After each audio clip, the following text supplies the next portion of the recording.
to leave, then at least we can reduce the amount that we're doing. Yeah, that's always a good thing. And we're live right now. So, Assalamu alaikum rahmatullahi wa barakatuh. Bismillah ar-Rahman ar-Rahim. Welcome, guys, to the stream. Today I'm joined by brothers Imran and Awais from Endgame Islam. Happy to have you guys. How are you guys doing? Wa alaikum assalam. Alhamdulillah. I'm doing great. Yeah, good to be here. Good to be here. Excellent, excellent. So today we're just going to be having a discussion centered around, you know, a lot of the, I guess you could say this stream is about kind of the issues that arise from traditional interpretations of Islam, hence the name Hadithocalypse. I kind of opened this category to criticizing and scrutinizing the, you know, mainstream narrative surrounding the Quran, surrounding Islam and its history. And what I want to start off with is the idea of these symbols in the Quran that we tend to see basically in all copies of the Mus'haf. And we don't actually have, I would argue, a legitimate explanation for their meaning, given that a lot of the meanings are redundant or ambiguous. And the fact is that one in particular, if you can see here, if you guys can see my screen, basically these symbols here, there's exactly 12 of them in every Mus'haf of the Quran, and they're scattered in different places, different ayahs. And they're not recited, they're not read. They kind of sort of range, and sometimes they're letters, sometimes they're, you know, dots, or sometimes they're pictures. And we don't really get much of an insight as to what that means. They call them, you know, recitation markers or tilawa marks. And the idea is that they're supposed to indicate how you recite, or the kind of merits of recitation of the Quran. The only problem is some of them don't really fit. It seems like they've kind of tried to explain away any other possible explanation. For example, when you have this symbol that looks kind of like the prayer niche in the mosque, they say that you're supposed to prostrate after the ayah is read, or you read the ayah. And others are just kind of like concerned with stopping. So for example, this meme and this la, it's either you have to stop or don't stop. And these pairs of 6 dots, you're allowed to stop at either or. And by the way, this is in the second ayah of Surah Al-Baqarah, and that's it. It's only there. So when you go on further, you see that this Sod and this Qaf symbol, this is kind of a more ambiguous one where, oh, you can keep going or you can stop, recommended to keep going, recommended to stop. Then you have this Jim symbol. It's, you can either pick 50-50 if you want to go or stop. So, I mean, why would Allah waste this time putting 6 different symbols around the same thing? As if, like, the Quran has this, you know, paranoia about how you recite it. And I just have one small thing to say immediately. I mean, since we did the Jerry session, Jerry Marzinski, that's forever remained with me. The OCD is something from Shaitan, and he wants us to be obsessed over details that are not supposed to be obsessed over. And so, yeah, immediately, that's what it looks like you're showing me right now, that everyone is probably obsessed with these things as opposed to what really matters. Yeah, absolutely. Yeah, because some of these, like some of these markings for tajweed, like better to keep going, better stop, go. Like, how do you know? Because I'm taking some of these classes, and he says, for example, Salih, the one that has a Sad and Lam, he says it's better to keep going. He goes, 50%, you should keep going, 50% you should. Okay, but how do I know when? Oh, well, you have to know the ayah. What is the word saying? Is it good to stop there? It's like, well, that defeats the purpose, right? You should know Arabic first before you know this.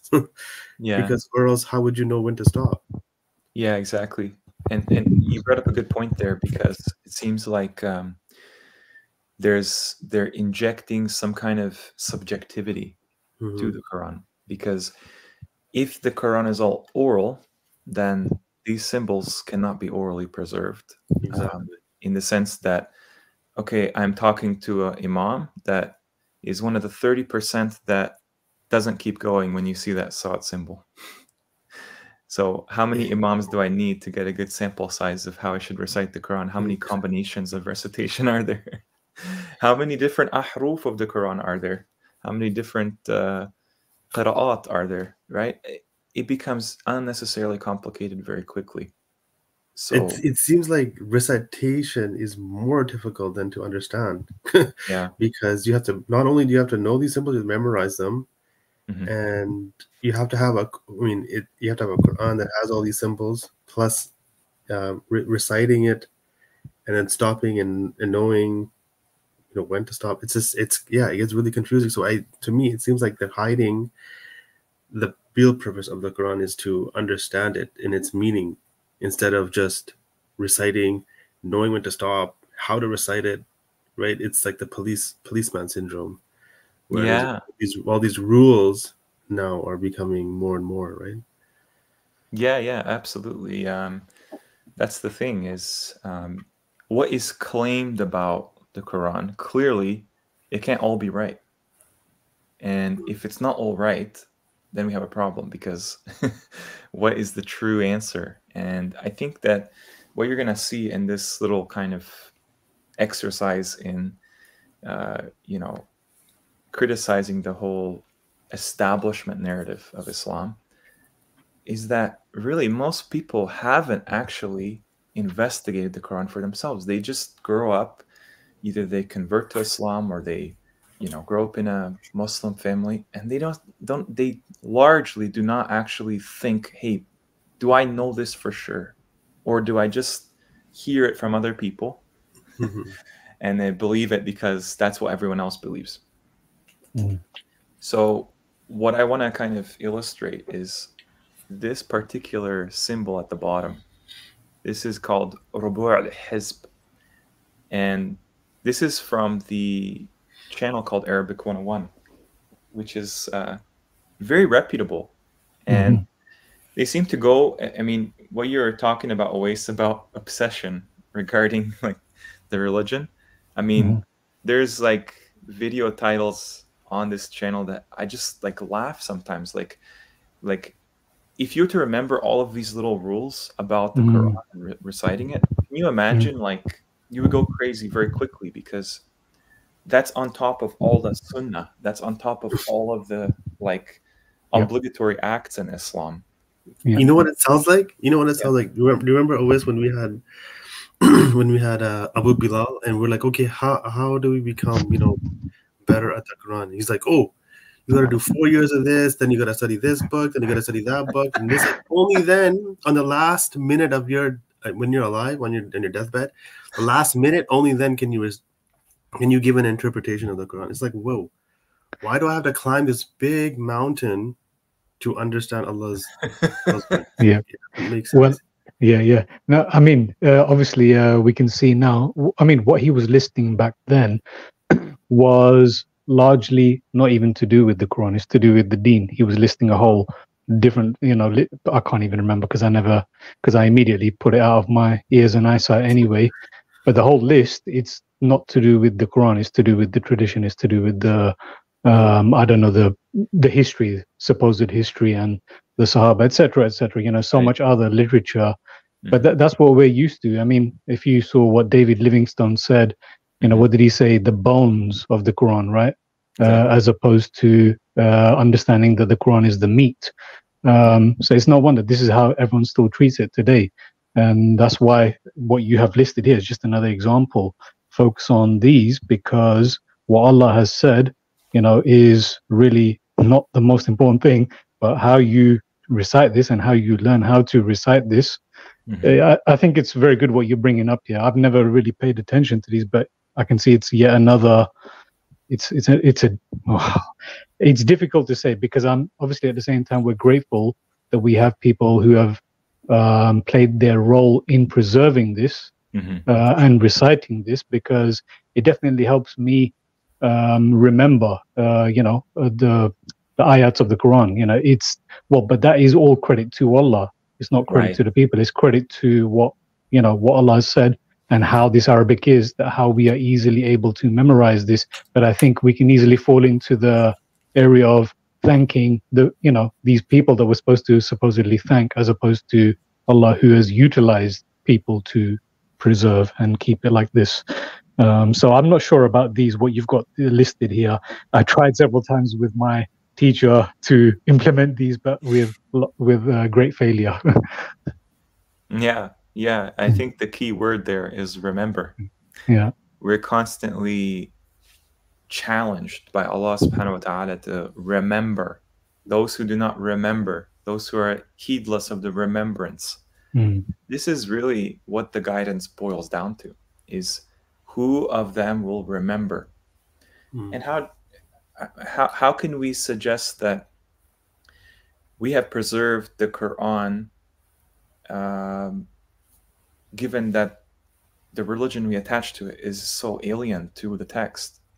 I think that the Quran itself, like you mentioned, that's credit to Allah. That's credit to whatever angels and humans he employs to manage that department for us. Because as you can see in the Quran, he says very clearly, like, we are its preservers, right? Preservers, yeah.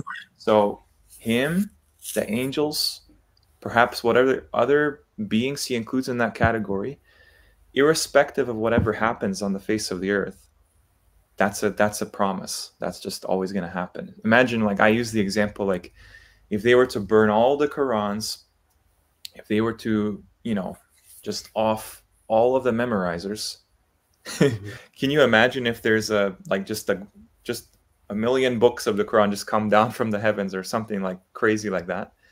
At any point, there has to be this book. It's just, it wouldn't exist at all in its current form, which doesn't make any sense, any logical sense. Why does this book continue to persist? Everything else is just in a black hole, but this is the only one they can't actually touch at all. So when you memorize something, what are you actually doing, right? Are you actually remembering what this means? Do you actually understand, apply how it means? Do you know how to actually interpret,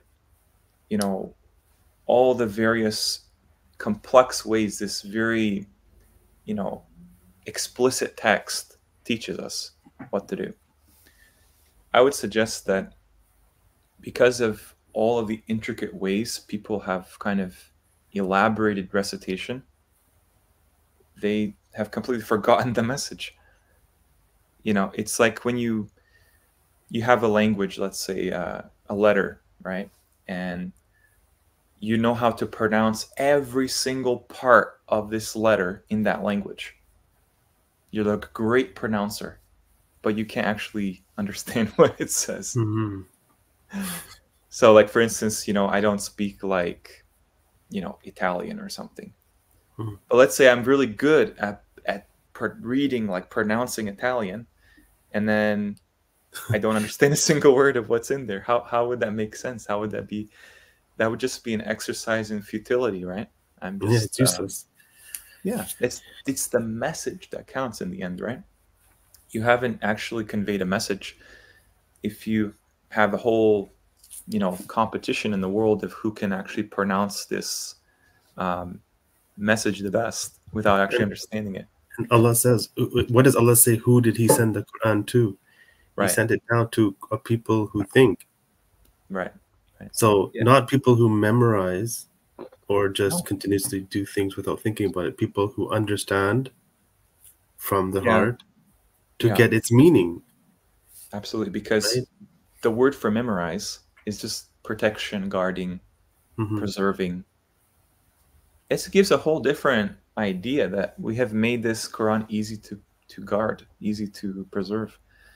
It's like a castle, right? Like the outside walls are its protectors, but that's not the main part of the castle, or the city. The city is in the middle of it, right? The castle is in the middle, right? So that's the understanding of it. So that's the idea, is, you know, what do we make of what's in this book? Not so much as how do we, you know, spend our lifetime trying to make sure that all of the, you know, it's like, if you really wanted to protect this book, right, for yourself, I actually don't believe that there will ever be a time where it's not accessible. But let's just say hypothetically, you know, you want to exclude all possibilities and think, okay, well, maybe we should try to understand it first, so the knowledge is still like applicable, right? There's not even a knowledge aspect to it. It's just, the knowledge is just kind of like, okay, what does this, you know, picture translate to in sound? You know, it's like a conversion exercise. Like, okay, so I this know is actually how you learn, how anyone learns. It's when there's meaning behind it. Right. When it's meaningless, I mean, this is the problem that we have in schools today with, okay, why am I learning this math? I'm never going to need it. Why am I learning this science? You know, it doesn't make sense. Why am I learning this Shakespeare? Who is this man? What is he saying? But then when it comes to the Quran, it's almost the same thing. You're taught to memorize something, but you don't know what it means. Well, actually, thankfully, it's easy to memorize. That's another, I'd say, divine aspect to it. But yeah, it's when you've got meaning that now you can remember what this is. I remember someone asking me, how do you know, you know, when I'm reciting this Quran, what this means? Because I learned very quickly because of the interest of what this actually means. So therefore now I know.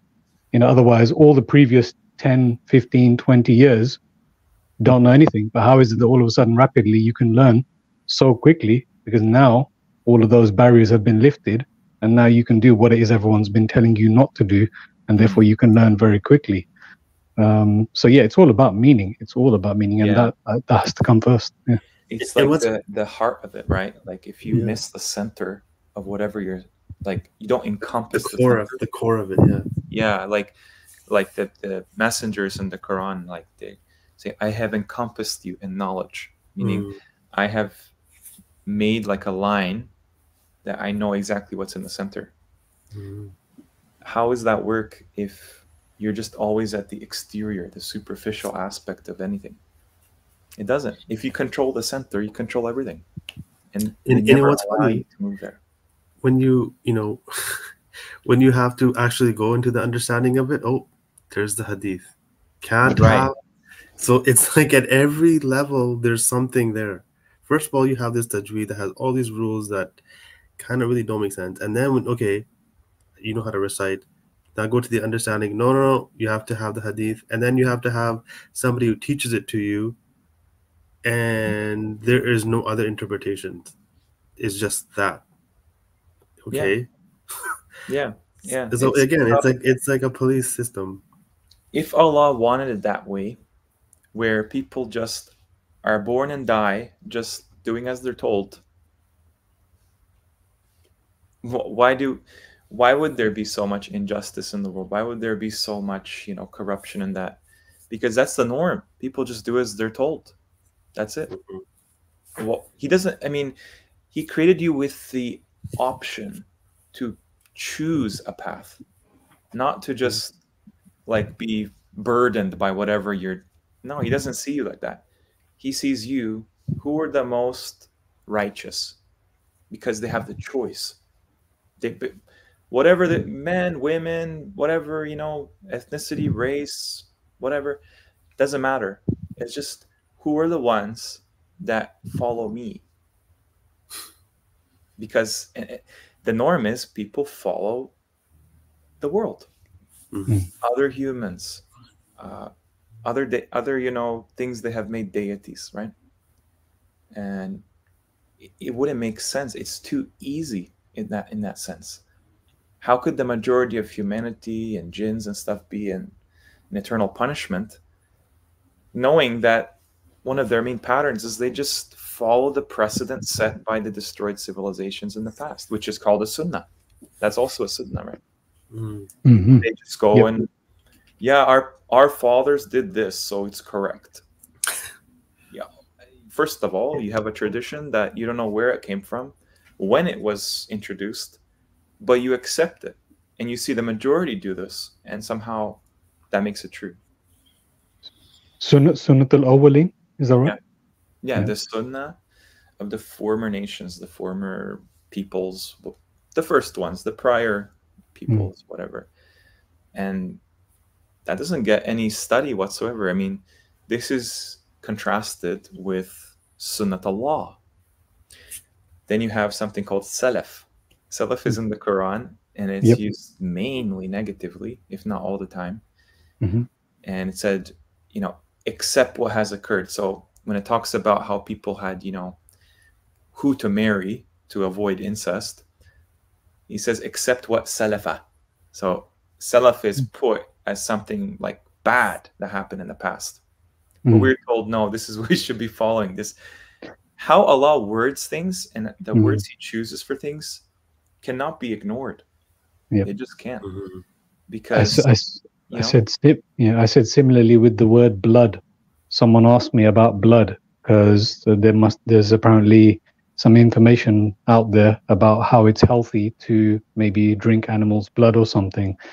And so they wanted to know from a Quranic perspective. And I agree with you, because when I went to check the blood, I think there's only 10 verses or 10 occurrences.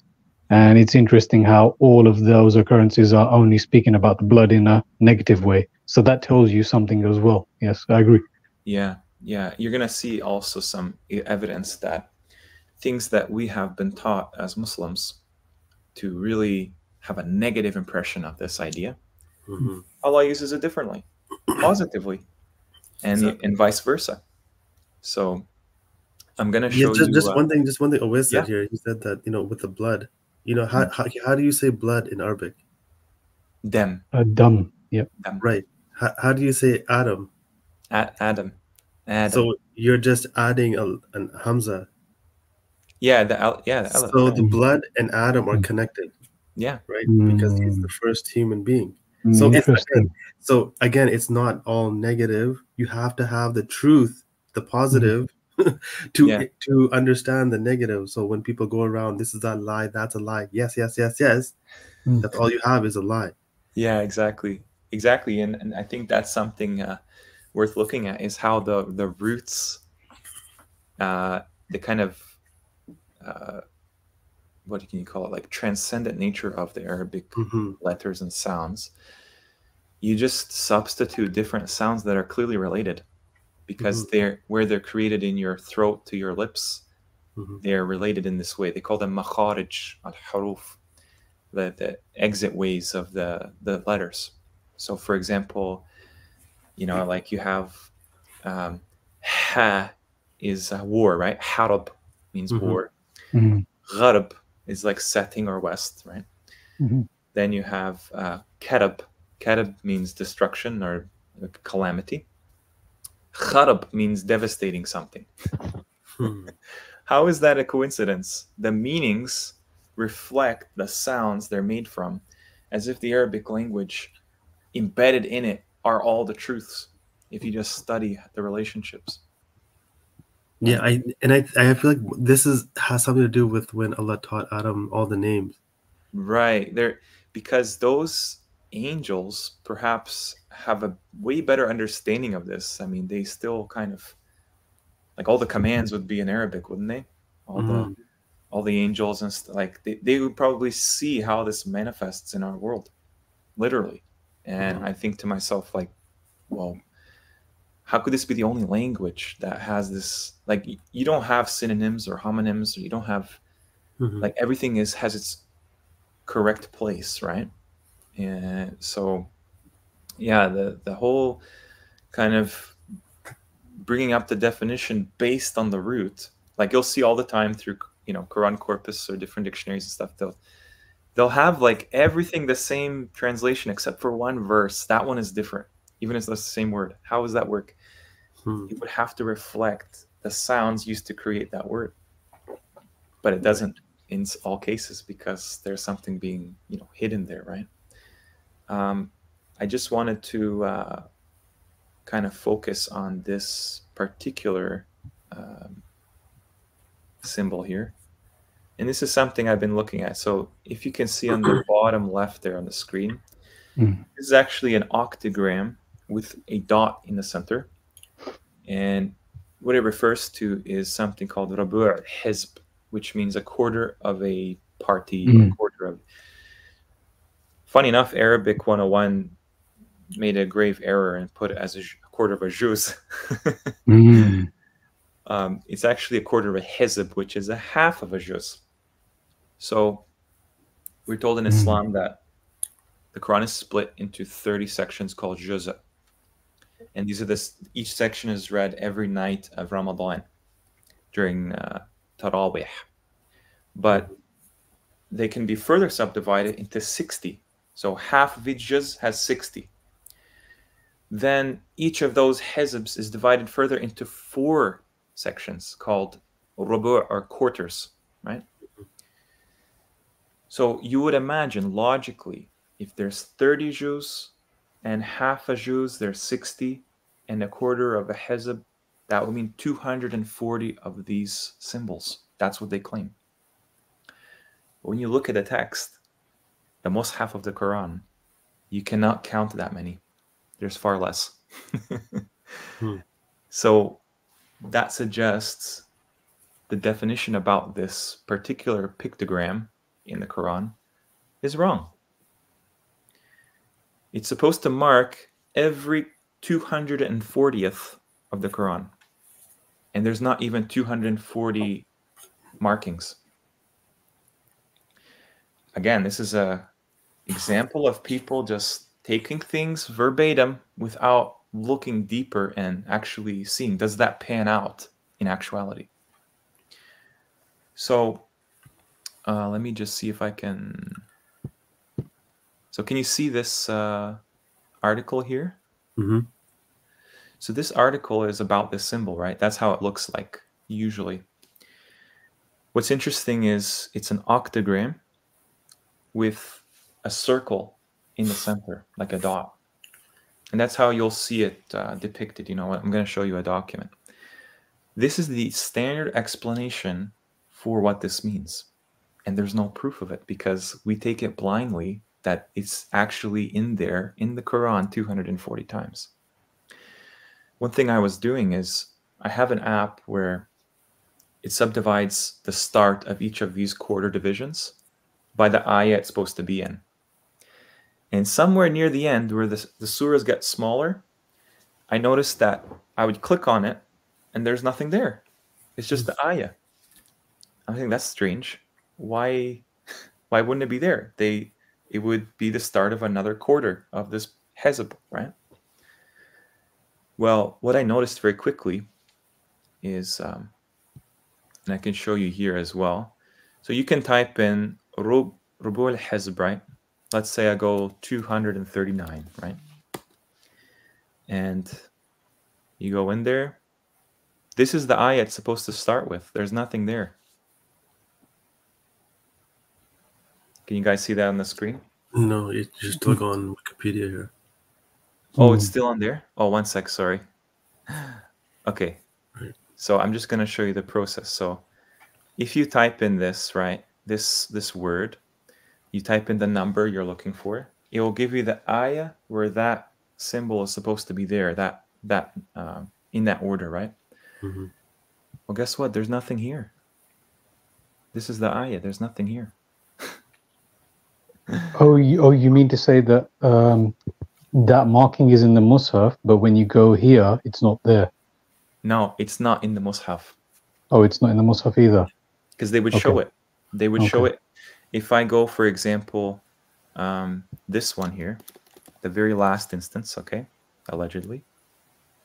Look at this. There it is. What I noticed very quickly is that every single instance where they claim it's supposed to be in there, I know it sounds very kind of like you know, like trying to nitpick, right? But it's really important because it highlights a principle. And every single time they claim it starts there, it's always the first ayah of a surah. This is not the first ayah of this surah, right? This is ayah 9. So I made a list and I put them all here. Let me just show you. Okay, you can see this tab, right? So this is a spread, this is a document where I put every single one that has this symbol in there. Okay. And I'll tell you right now, if it's the first ayah of a surah, it's not going to have it there, even though they claim this is one of the 240 times it's in the Quran.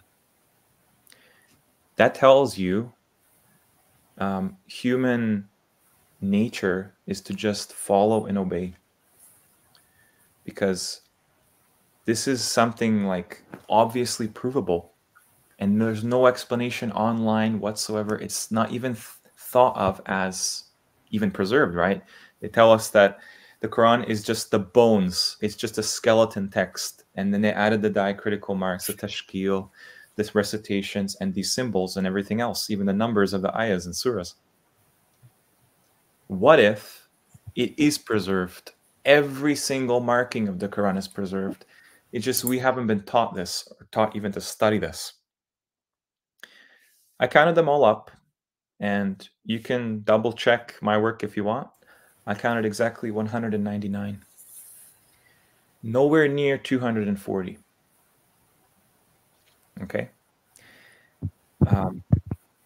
Okay, sorry. I might be lost because Sure, I was pulled away for a second. That's why, actually. Sorry, can you go back that symbol that you were showing? Can you quickly go back to that symbol? Yeah. Okay, and back to the original one, which you were saying from that channel, that symbol at the bottom. Yeah. Okay, so that's you're talking about that symbol, which generally in the Musaf is supposed to mark a quarter of a juz, yeah? Or well, he says quarter of a juz, sorry, quarter of a hizb, yeah? Yep. And sorry, can you repeat that again? What you're saying that you found? It's not even in the text enough times to divide them, to divide the Quran a quarter of a hizb that many times. Okay, so what they say it does, they haven't actually even done that. That's what you're saying? Yeah. Ah, okay, interesting. So imagine if you tell people, right, you have this book and there's this like star in there, and every time you see that star, that means you've reached, let's say, 1/20th of the Quran, but there's only 15 times it's there. That means it can't be that, right? Yep. Then what? Well, I don't want to say the word, but then what on earth is this? Yeah, that's the thing, right? So the only way to figure out, that's why Allah makes everything logical, easy. Even the symbol is kind of strange. Yeah. There's a knowledge to the actual diagram, right? There's a knowledge to that, and I have some theories as to why it's that shape. But one thing I noticed that really struck me, okay? So I went from the last instance to the first. And like I said, if you remove all of the ayahs that it's supposed to be there but isn't, you get 199 instances. Exactly. So look at this ayah. There will circulate among them young boys made eternal. When you see them, you would think them scattered pearls. Okay? So that's one ayah with that symbol. You go down further. Go down further. Let me see if I can find it. I think it's nearby here. Here it is. There will circulate among them boys for them as if they were pearls well protected. The same idea, right? Both have that symbol. That idea about the gardens and the servants in the gardens, that's the only two mentions of that in all of these verses. What a strange coincidence. So I thought to myself, maybe, just maybe, it's not random, the verses it's attached to. There's a pattern, there's a symmetry, an order. If you take the number 199 and you minus 1 from it to make it an even number, because mathematically, the numbers even in the Quran are shown to have basically, you take one number and you represent it with numbers around it. So if you had like 13, the number 13, you would put 1 in the center mathematically to show it visually, and you'd put 12 around it. That makes it symmetrical, right? This would be 198 around 1 in the center, and even the symbol itself implies there's a centrality to the pattern, because there's a little dot in the center, right? 198 is 99 times 2. So it's just 99 paired with another 99. You know that number very well, I can imagine, right? 99. Because there's an ayah that talks about this exact same thing. And it's with Dawood. So he's in the mihrab, and he says, indeed, this, my brother, these are the kind of two factions or people talking to him. This is my brother. He has 99 U's, and I have 1 U. So my hypothesis at the moment is there is a connection between the number 1 and number 99. And basically, these verses that are collected here, you're going to find exactly 99 pairs that go together, the content of the verses, like the one I showed you about the servants in paradise. Did you show one verse about the servants in paradise, or did you show 2 verses? Two. So there's this one. So these are the only 2 times that this verse is mentioned about the concept is there. About the servant, the boy servants, and it's on both of these occasions that we find the symbol there. Yep. So even though the Quran talks about this idea outside of this symbol marking, it just so happens in this list of ayahs that have this symbol, there's only 2 times this idea is mentioned. So that gives me the impression everything is paired except for 1, the 199th or whatever it is. There's 1 in the middle, and those pairs are around it, if you can imagine, like visually. So if you find that one ayah that's kind of like the center ayah of all of these verses labeled with a star, you can explain what this means. It doesn't mean a division of 240 sections of the Quran. He's talking about something very critical that the Quran alludes to with this story. There's 99 compared to 1. Guess how many times they added in ayahs that they say have this star, but they don't actually? 40 times. 41. They did the same thing on a video that I did about the alleged 99 names of Allah. They added in 40 extra names that are not in the Quran whatsoever. Yes, I remember that. Yeah. What are the odds that the same pattern is even there? Whoever is kind of behind this, whatever explanation. Very interesting. So this is one way that we can see how things can be identified, comparing the Quran against itself. Instead of just taking their word for it and saying, oh, you're right. When I reach this part, that means that I've came to a, 1/4 of a half of a 30th of the Quran. It doesn't. It's not. People read this in Ramadan, they're thinking that's what the symbol means. It can't. And this is flown under the radar, because if you go to somebody like Uthman ibn Faruq and you tell him, hey, how many times is the Rabu' al-Hizb in the Quran? He'll tell you 240. It's not. Probably. So what else have they lied to us about? Because this is so obvious. It's just a matter of counting them. Can you imagine this still persists? Like something that's so provably wrong, it still persists. That to me proves we don't know anything about the traditions regarding this book when they've all been concocted with these excuses. Like I can show you here in this video, right? These are those 12 symbols. And what you'll notice instantly, this is how your brain should kind of work whenever you try to study things within the Quran, is just imagine Allah says everything is paired. We have made everything paired in the creation. Wouldn't his book reflect that idea? Is that why we have exactly 2 pictograms of these 12 symbols here? Maybe they go together. Maybe this Sad Lam Ya symbol goes with the Qaf Lam Ya symbol. By process of elimination, you can streamline an understanding of the Quran that cannot be refuted. It's not an interpretation, it's a conclusion. Okay? I don't know what you guys think about that, but it's a new idea, definitely.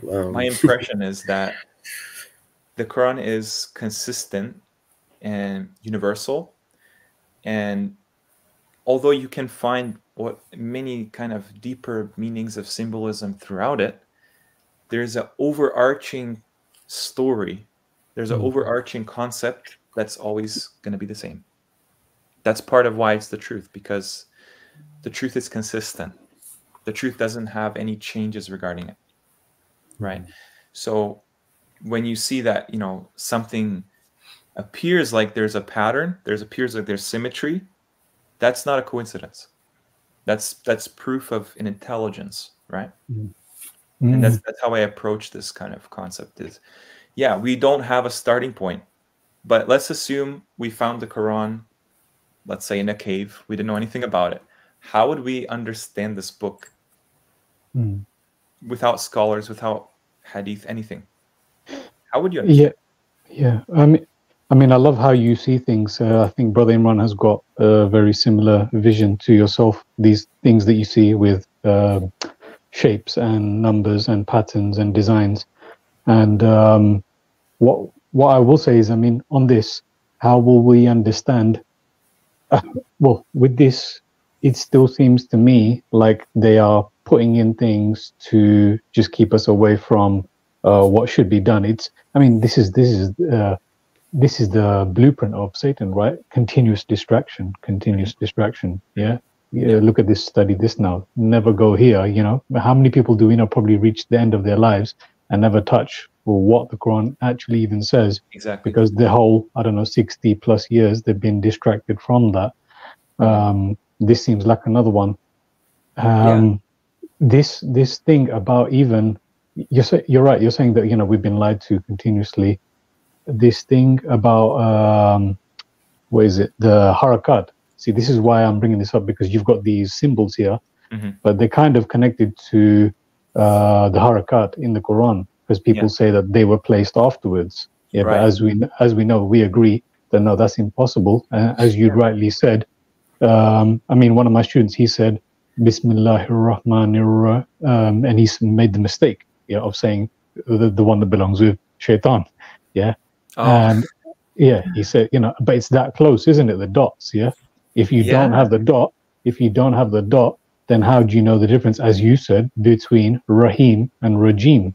They are completely different. They belong to two different, you know, to Allah belongs the best one, and to Shaitan belongs the worst one, Rajim. So that in itself tells you this is nonsense, that these diacritical marks came later. How does anyone explain that? Same thing goes for when I think your first video about the different qira'ats of the Quran. Immediately, if anyone was to try and look just a little bit like I did and like how you have, Malik, at the very beginning, Surah Fatiha, Malik Yawmiddin, you find throughout the Quran that whenever Allah is mentioning about Yawmuddin or Yawm, it's always ownership, Malik. It's always ownership, Malik. Whereas at the end of the Quran, we have, was it Qul A'udhu Rabbil Falaq? Was it no, Qul a'udhu birabbin nas, malikin nas, malikin nas, yeah. You have king of mankind. So there's both, but there isn't multiple qira'ats at the beginning because you can easily prove that. It's the consistency that always proves everything. It's the pattern. So I guess what I'm saying is, yeah, you're right. We've been lied to, and I don't know much about this, but I won't be surprised. Anything to stop us from thinking and reading. Those two. Yeah. Thinking and reading. Yeah. Reflecting, thinking, reading, reasoning. All of the above. Remembering. The idea is very simple. It's like what you would conclude if you were to approach the Quran with the scientific method, right?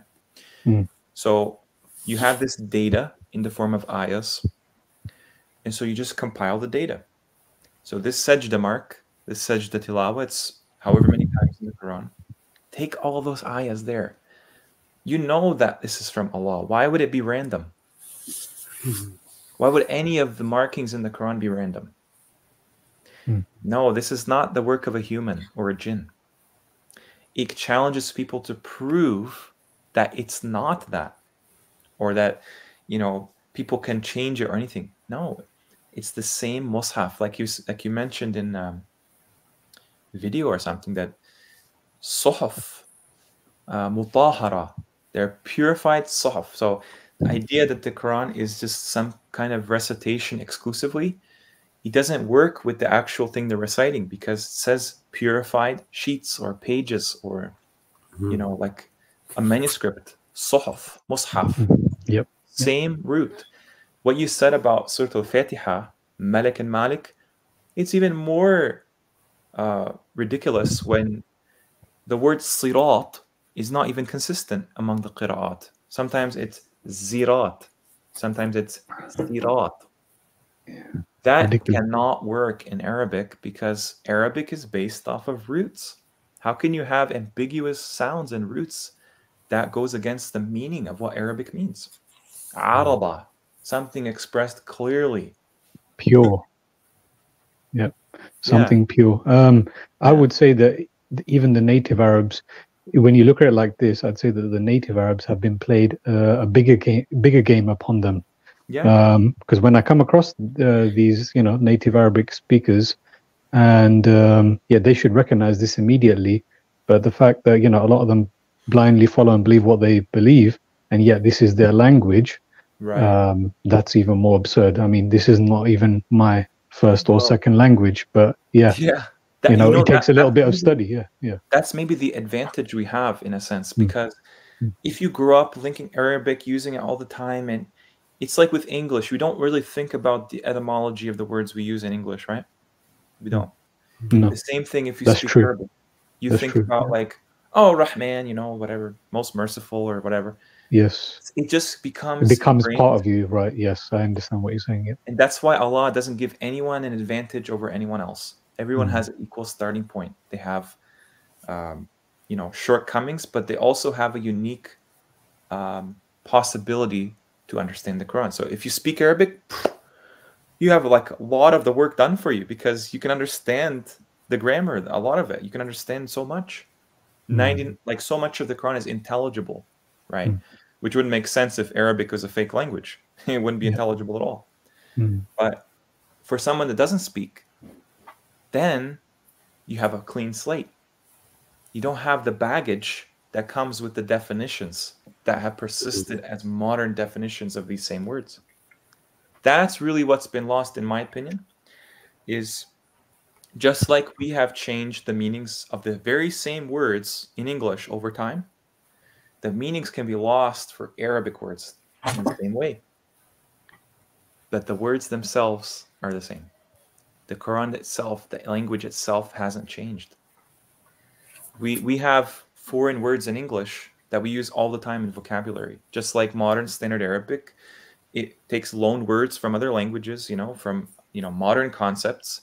But that doesn't change the fact that it has the same vocabulary, pretty much, as what the Quran is showing. Like, you could get an idea of what the Quran is saying. It's not like, you speak Chinese and you're trying to understand German or something. It's not like that.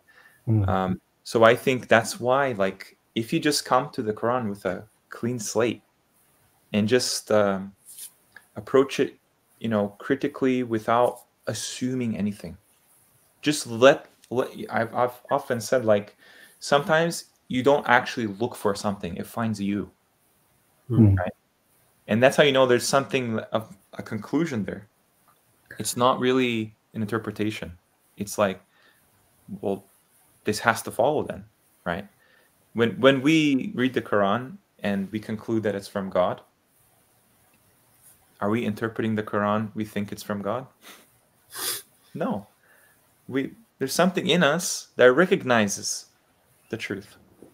It doesn't have to rationalize the truth. It's just there. It's self-evident. It's an ayah. This is the one, as Allah says, if it were from anyone other than Allah, you would find much contradiction in it. So this alone, I mean, we can do this all the time. We can just pick out a verse and it's just like mic drop. Yeah, you pick out a verse and it's another mic drop.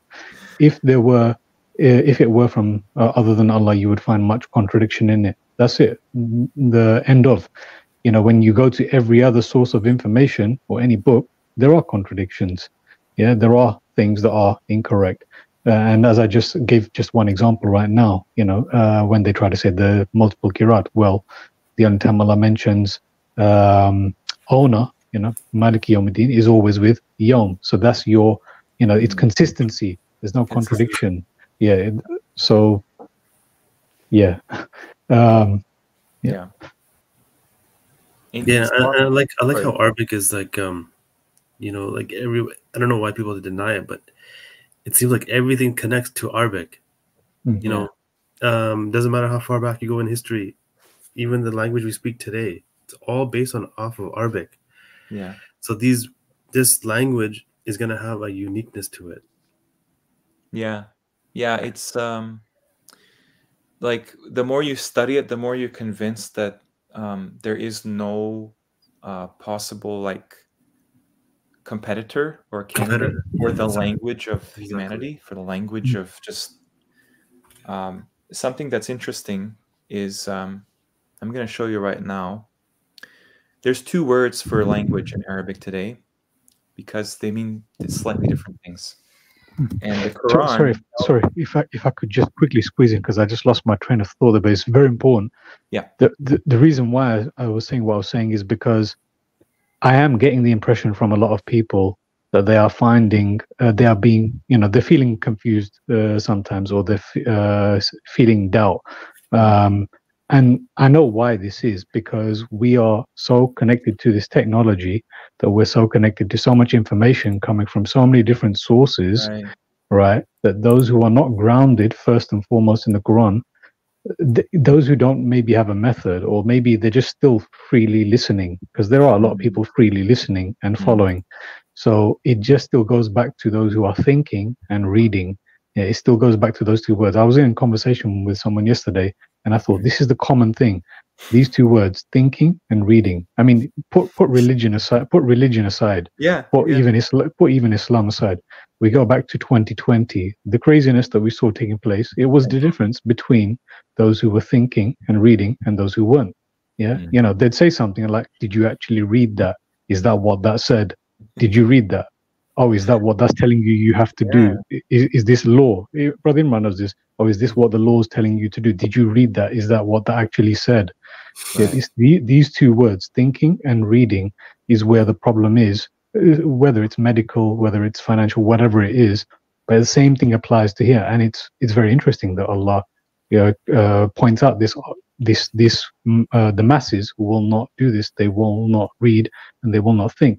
So I understand why people are feeling doubt and confused, because there's just lots of information out there to try and make us doubtful and confused, whether it's the movies, whether it's the news, whether it's the new age, which are, you know, gives us a lot of beneficial stuff. Whatever it is that people are exposed to, that is creating doubts. And yeah, that's why we need this Quran, because that anchors us again. Oh no, this is the truth. You know, oh, they're telling us that what do you call it? The world's going to end with a nuclear hoax or whatever. You know, oh no, I've read the Quran. This is actually what we can expect, you know. So so that's what it is. It's always been grounded in this, that you say, no, that can't be true because Allah said this. No, that can't be true because Allah said this. You know, and if you haven't got that kind of way of responding, then yeah, I think maybe people should actually start getting reading, because it's only going to get worse. That's right. That's right. And I'm so glad you brought that up, because something that I've noticed just time and time again with my own personal life is, if you don't do the work yourself, you don't know for sure. That's it. And not just that, you have to make it personal. So that you get that connection with Allah, because sometimes He gives insight to Brother OS or Brother Igor that I would have never thought of, and I would have a perspective that they wouldn't have seen. And once we all talk about it and we have our own perspective, that's the whole purpose of this Quran. This is the understanding. But yeah, you were talking about this. Because I did have actually a question about this. But it was about the word lisan. I don't know if this would. That's a great segue, yeah. Because I was talking to my wife about lisan. Kind of sounds like liaison. Yeah, it does. Yeah. So, you know, like the word for language, we use language, comes from lingua. A lingua is a tongue. It just means tongue in Latin, I think. Yep. I remember Dr. Omar Amahi saying pure Arabic tongue. This is what is pure Arabic tongue. When Musa says, untie my tongue, when Allah says, when Ibrahim says, give for me a tongue, when Allah says, we are creating for him 2 springs and a tongue, it's very obvious that this particular language that we call a language today, Arabic, is connected to us. We have a tongue. When you look at the points of articulation, this has been studied for every language, especially Arabic. They know exactly where the sounds come from on your tongue, in your oral cavity. Each one. So every time you read Arabic, it's consistent. There's no ambiguity in any of those sounds, like there is in other languages. The spelling, we'll have to get into another time, but I just wanted to show you, because since you brought it up, Brother Imran, we have a word for language today in Arabic. You know how the modern Arabs, they grow accustomed to certain vocabulary over others. Just like it happened with every single language. The only difference is Arabic preserved the way to find all the meanings originally. So if you were to say language in Arabic, it would be lugha, not lisan, lugha.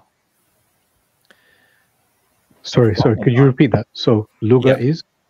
So language in Arabic today is called lugha. That's the popular term, lugha. In fact, so that would be like language as in just what we're speaking right now. Okay, just, like a system. It's not a Quranic. Yeah, it's not a Quranic word. It's a modern day word, which means language, right? Yeah. But the Quran employs this word as not real. So when you see ill speech, vain talk, thoughtless utterance, making noises, this applies to everything that's not. Oh my God! Whoa! This is mind blowing. Yeah. That's why Allah is saying lisan Arabiyan, not lugha ever. Everything else is just noise. If you guys think that we're gonna be speaking English in the year hereafter, it's not gonna happen. According to Allah, there's no languages. There's no vain talk that they have. Allah is conscious of the corruption they've done through human communication. Yep. We knew this. We knew this at the very in the early days when we were following Brother Abu Bilal. What is it? Because we were following a lot of the conspiracy side. Like how languages are made up, who made up the English language. Witchcraft, sorcery, etc. All of this wordplay, spells, all of this stuff. And yeah, we just realized that this is the language that is spoken, as you said, in paradise, right? This is the language that was at the beginning, and it will be the language that is at the end. I think it'll also be the language during the hour as well. However it happens, but this is the key with Allah, is everything is possible with Him. So we don't see the process because we're always trying to materialize things, but for Him, He has the whole story. It's all done for Him. The whole story is all finished. We're acting it out because we're stuck in time. And so when you see, like, here's another interesting example. So Allah, it's already happened because it's beyond time. That's why He says, "Alladhina amanu," the ones who believe. And that's why we also hear the prophecy, the real prophecies that are in the Quran. The on Yawmul Qiyamah, Isa alayhi salam will say this. On Yawmul Qiyamah, Nabi Muhammad will say this. They will both testify against their people. So people ask, okay, how is this in the Quran when this hasn't happened? Because it's a prophecy from Allah. Right. It's in past tense. It hasn't happened for us, but for Allah. But it's to Allah it's happened. Yes. Yeah, He says the Prophet has said. The messenger has said, rather, I think. Right. Where? Oh, Allah doesn't even say He. Oh, that's right. It's being said in a past tense. That's right. Okay. So, like, alladhina amanu, right? That means those who have believed. It's done. Not current, not present tense. Right. Even Dhul Qarnayn, right? He says, the promise of my Lord came, and He leveled this construction, right? Where that hasn't happened yet, apparently. And if it has, then certainly didn't happen during His lifetime. So it's a future thing that's given a past tense. The ones who kafiru, the ones who blasphemed or whatever, it's past tense because that's like a seal on all the actions that happen in the dunya, because it's all past tense now. Now there's no test in Allah's eyes because He's saying, this is what they did. And He will inform you what you did, right? So when you go to let's look at lisan, the same thing, right? Lisan, whether you believe it's locution or whatever, lisan is, there is no distinction between your physical tongue and the tongue that you use to communicate with your physical tongue. The last mention of it, I just want to show you guys because I found this very interesting. I was doing some translating, and this one I memorized a long time ago and didn't really think much about it. That's the thing. When you memorize, you're on a quantity over quality, right? So Allah says, Alam naj'al lahu aynayn. You guys can see that, I think, right? So it says, have we not made for him two eyes? A couple of issues here, just to not be ambiguous. This, I'm pretty sure when Allah says we made, He says ja'ala, ja'alna, not naj'al. Naj'al will be present tense. So we are making as opposed to we made. Right?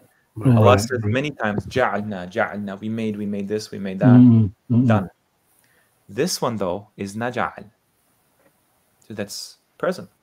It cannot be the same meaning. It's a different conjugation.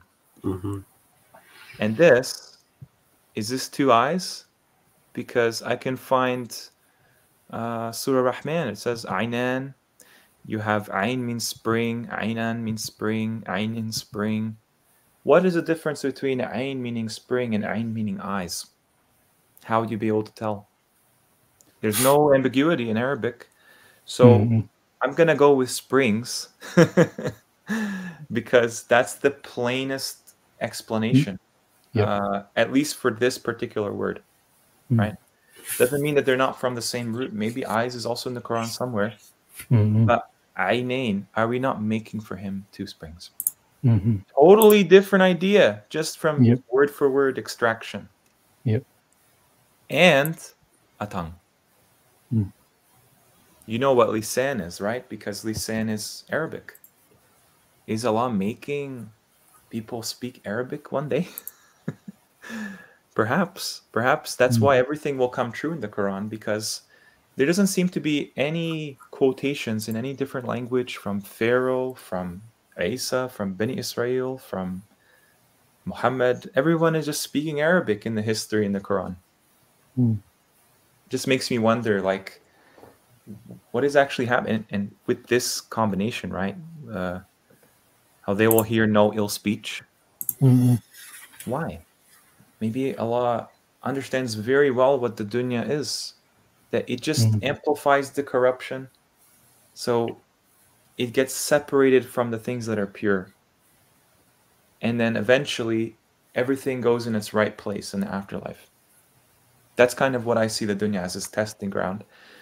He cultivates all the best things, and as time goes on, they get detached from the things that are corrupted, that are errors from the actions of the creatures with free will, that don't fit with the order, because the order is mercy, the order is peace, the order is justice, right? Islam.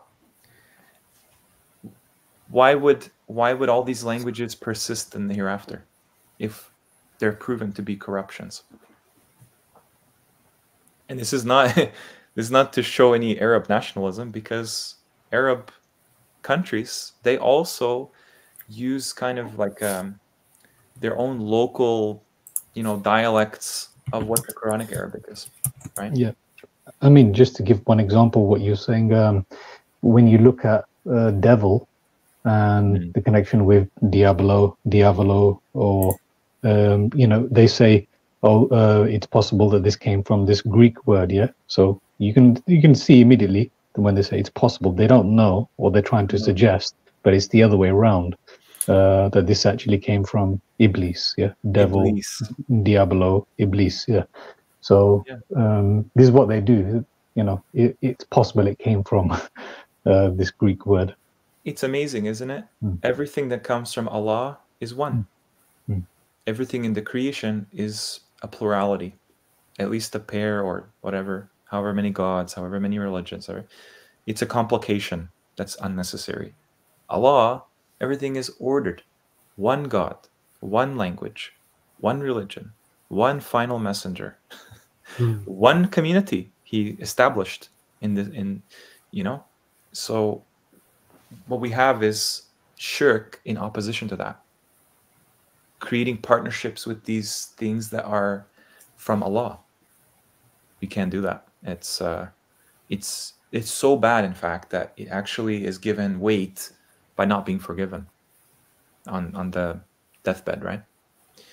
So I kind of see in studying the Quran that you can take a verse here and draw so much of it, but why not compare the text holistically? Why not derive all of the matters that it's talking about around the same subject? Like, for instance, this word, it tells you what verses to study because it employs this word, so you can get an encompassing idea of what this word implies, right? The same thing for lisan, the same thing for anything in the Quran. This is what I think actually what ratila tartilan actually means, because if you talk to anybody who's been to an Arabic schooling program, that's what they used to do. They would put like a column. They put all of the things that belong in that column, and then another column, all the things that belong in this column, and they find the odd one out, and they try to. We do this in school all the time. It's like a discrimination process, right? So that's how you can see Allah wants us to understand this Quran holistically. Yes, it's ordered in surahs, it's ordered in ayahs, it's ordered within the ayah even.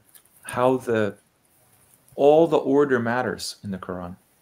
And then he even uses whatever word he wants. That's why it cannot be a human being that made this.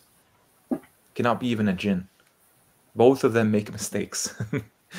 And there are no mistakes here. The reality just is still kind of generated in our time, where we don't actually, like, it's not apparent to us the Quran is the truth, because most people don't really dig that far. They get to a certain point and that's it.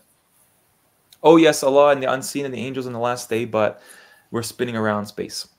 What do you mean? Don't you believe in the unseen? Don't you believe in, you know, Allah's authoritative speech beyond anything what humans and jinns can say? Yeah, but they partner that, they associate that with what they believe in CGI. Exactly. Because they keep you going round and round. Yeah, and this is illusions. It's right? pure mockery. It's pure mockery. It's pure mockery. Yeah. That's just one example. You know, I mean, they create the fairy tales for us as the official mainstream view to kind of, like Imran says, leverage off the Quran, but the things it actually says that are not ridiculed as tales of the former people's legends, right? Why would they be legends if they didn't have a weight to them, right? I can't find anything that we believe today in the past. It seems like all of it's modern kind of interpolations, right? Yep. But anyway, yeah, this is the difficulty that people face. You know, letting go of what it is that they thought they knew to be the truth, as opposed to what the Quran says. Yeah, and this is why I think this is actually a time of testing true belief. You truly believe? Do you believe exactly what Allah said here? You know, not in some kind of mystical way. Allah's clearly said this. Do you believe this? Yeah, and there's a caveat to belief, right? There's a confidence interval there, right? Like iman, amana, mu'minin. Yeah. You're confident, you're secure that this is true. So those who are, think about it this way, we hear it all the time in the Quran. الَّذِينَ آمَنُوا وَالَّذِينَ آمَنُوا وَعَمِلُوا الصَّالِحَاتِ, right? What is that even saying? Does that mean, oh, you just believe in this and do some good and you're good? No, that's obvious to anyone. Allah is saying, الَّذِينَ آمَنُوا. Can you actually, are you 100% confident in what you're saying, in what you actually hold to be true? That's why the word, that's why the word believe is not correct. This is where the problem is as well. Believe. It's this is the thing, is the reason this is the deen, the judgment, the directive, whatever you want to call it, the recompense of the cosmos, is because there is no other possibility. Isn't that amazing? This is the only thing that could possibly happen. And then that's coupled with الَّذِينَ عَمِلُوا الصَّالِحَاتِ. So amal is working. You're gonna have to work. It's not just a Christian idea. I'm saved. The blood of Jesus. No. عَمِلُوا الصَّالِحَاتِ. You have to work. Salah is reconciling, making a reconciliation between things, right? So you can understand that this is exactly what we're doing. We're reconciling what Allah has sent down as the decisive statement with the world around us. Whereas most people, they're just okay to live in cognitive dissonance and say, well, I believe this, and where the Quran differs, I guess that's poetry or a scribal error, or the Hadith explains it. Maybe this verse is abrogated. Whatever excuse you want. But I'm of the opinion that how could we even pretend Allah can be inaccurate, astaghfirullah, or, you know, not accommodate every possibility within this book? Of course he would. He knows everything. And here we are, apparently 1400 years later, in a worse situation than when we started, apparently. Unless it was always like this. I think it was always like this. Yeah, I think it was always like this. And what I want to show you a little bit now, if you're still with me, I think we've been for an hour so far.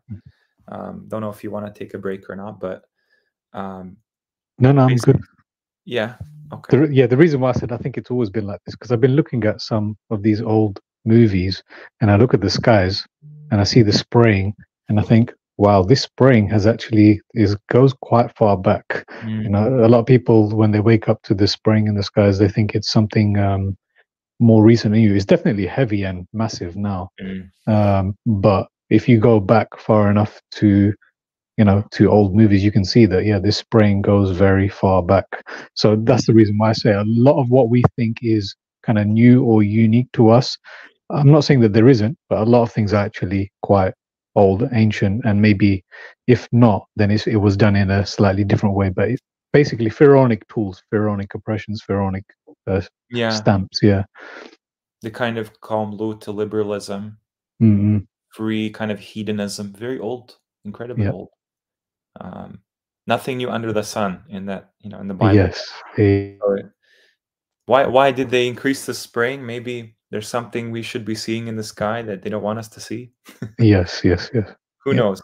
Who knows? But you're right. Everything is kind of graded over time, where as we get closer to the hour, things get a little bit more trickier for the ruling elite. And you can see like being online, trying to create a you know, some kind of a concept of what the truth is. You just get more and more attacks, more and more naysaying, which is great. That's good. That's good, actually. In your personal life as well, right? Yes. You know, exactly. You know that you're on the truth. Yes, I think that is the only way. You know, you're on the truth when you've got this resistance against you. I know. I can only imagine what you're going through now, because the majority of that happened to me a couple of years ago. The major part. So, but I think now I'm just playing a slightly different game. Trying to be a bit more inconspicuous to get through this difficult barrier of friction. Because definitely it's a spiritual warfare, as you said, whether it's in your personal life or whether it's on the internet, those watching or those it's but alhamdulillah, I mean, it's either that alhamdulillah, it's either that or you just go through life pointlessly and asleep, and you know, what's the point? Do not prefer the latter, that's for sure. I think, well, actually, to be honest with you, I think most people, they get to a point where they're desperate and then they beg Allah, and then when you're given this, you're like, oh, I'm not going back now. I've been given this, so I'm not going back now. How do you, you know, unring a bell? Exactly. You can't. You can run back as much as you want, but you will be back. Well, unless the shaitan has completely got you. Some people do. This is the problem that I had, is like, you know, like we started this channel and you have all this you know, people you met and all this knowledge that we've gained. It's just like, it's too much, you know, like I can't do it.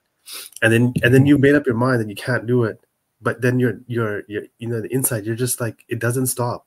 You know, what does this mean? What does this mean? It's always that push inside of you that keeps us, like, you know, at it. And that's the real game, right? It's just knowing that you have been given by Allah something unique and you need to do something with it. Because think about it, who else in the world is doing this? Not very many people. No. And I love that we should aspect. be grateful. And we should be thankful and grateful. Absolutely.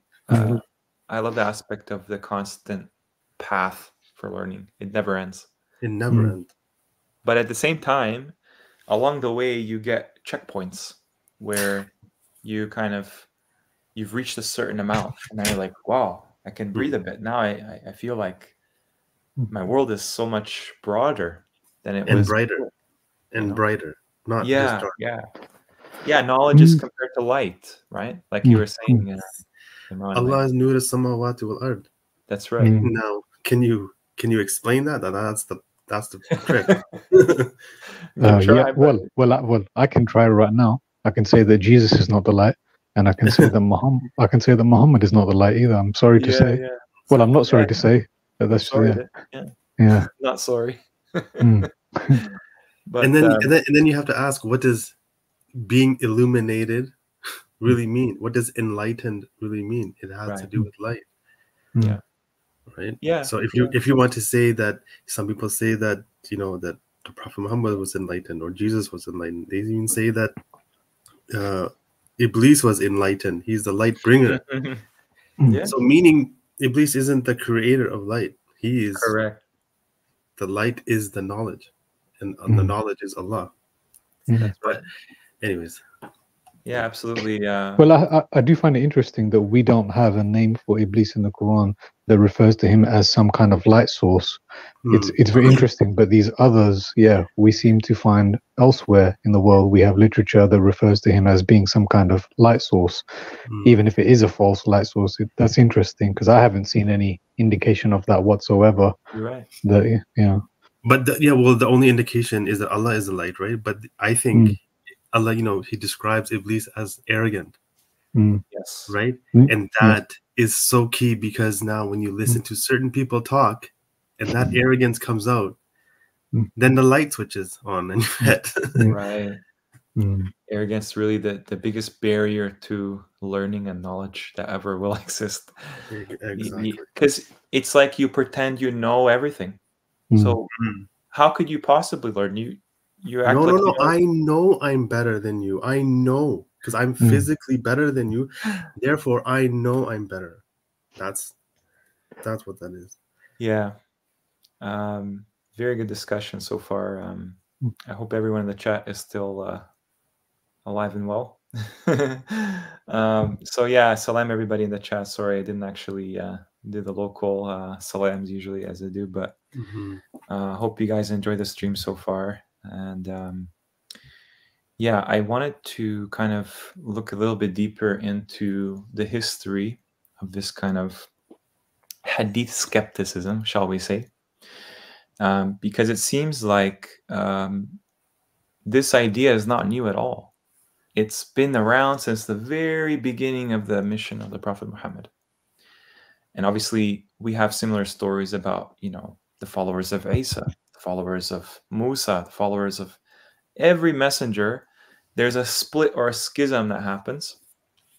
But what I'm primarily concerned with is obviously Muhammad, since the Quran came down in his context.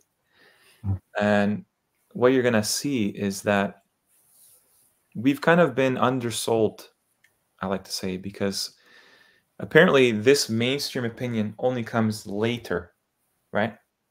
So the people that, let's say, rejected hadith, for lack of a better term, they had some interesting grounds. We don't really hear exactly why they did so in the very beginning of Islam, let's say, even though Islam started with, you know, way before the Prophet Muhammad anyway. They refer to the hadith being unreliable because of its potentially tenuous historicity. This is how Muslims talk about the Bible, right? And the heretics obviously should exist after the real religion is established. But why are they always predating the actual overarching narrative? It says here that basically the basis of what we talk about as madhabs and Islam and the Sunnah all kind of emerges with Ash-Shafi'i. And idea is he thought that prophetic hadith override all other hadith, according to his school of thought.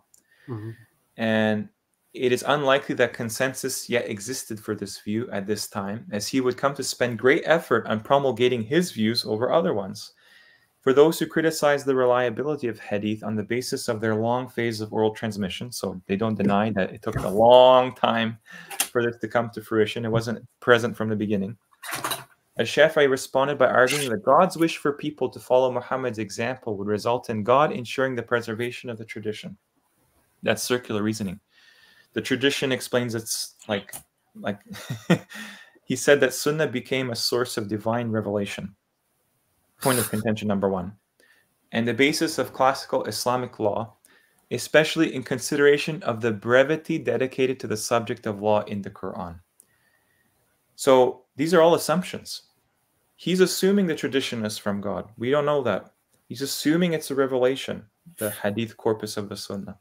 And he's assuming the brevity or shortness of the Quran is inadequate. essentially, because it doesn't comment on the most important themes we should all know about: how to wash our hands, how to wash our bodies, how to give salams.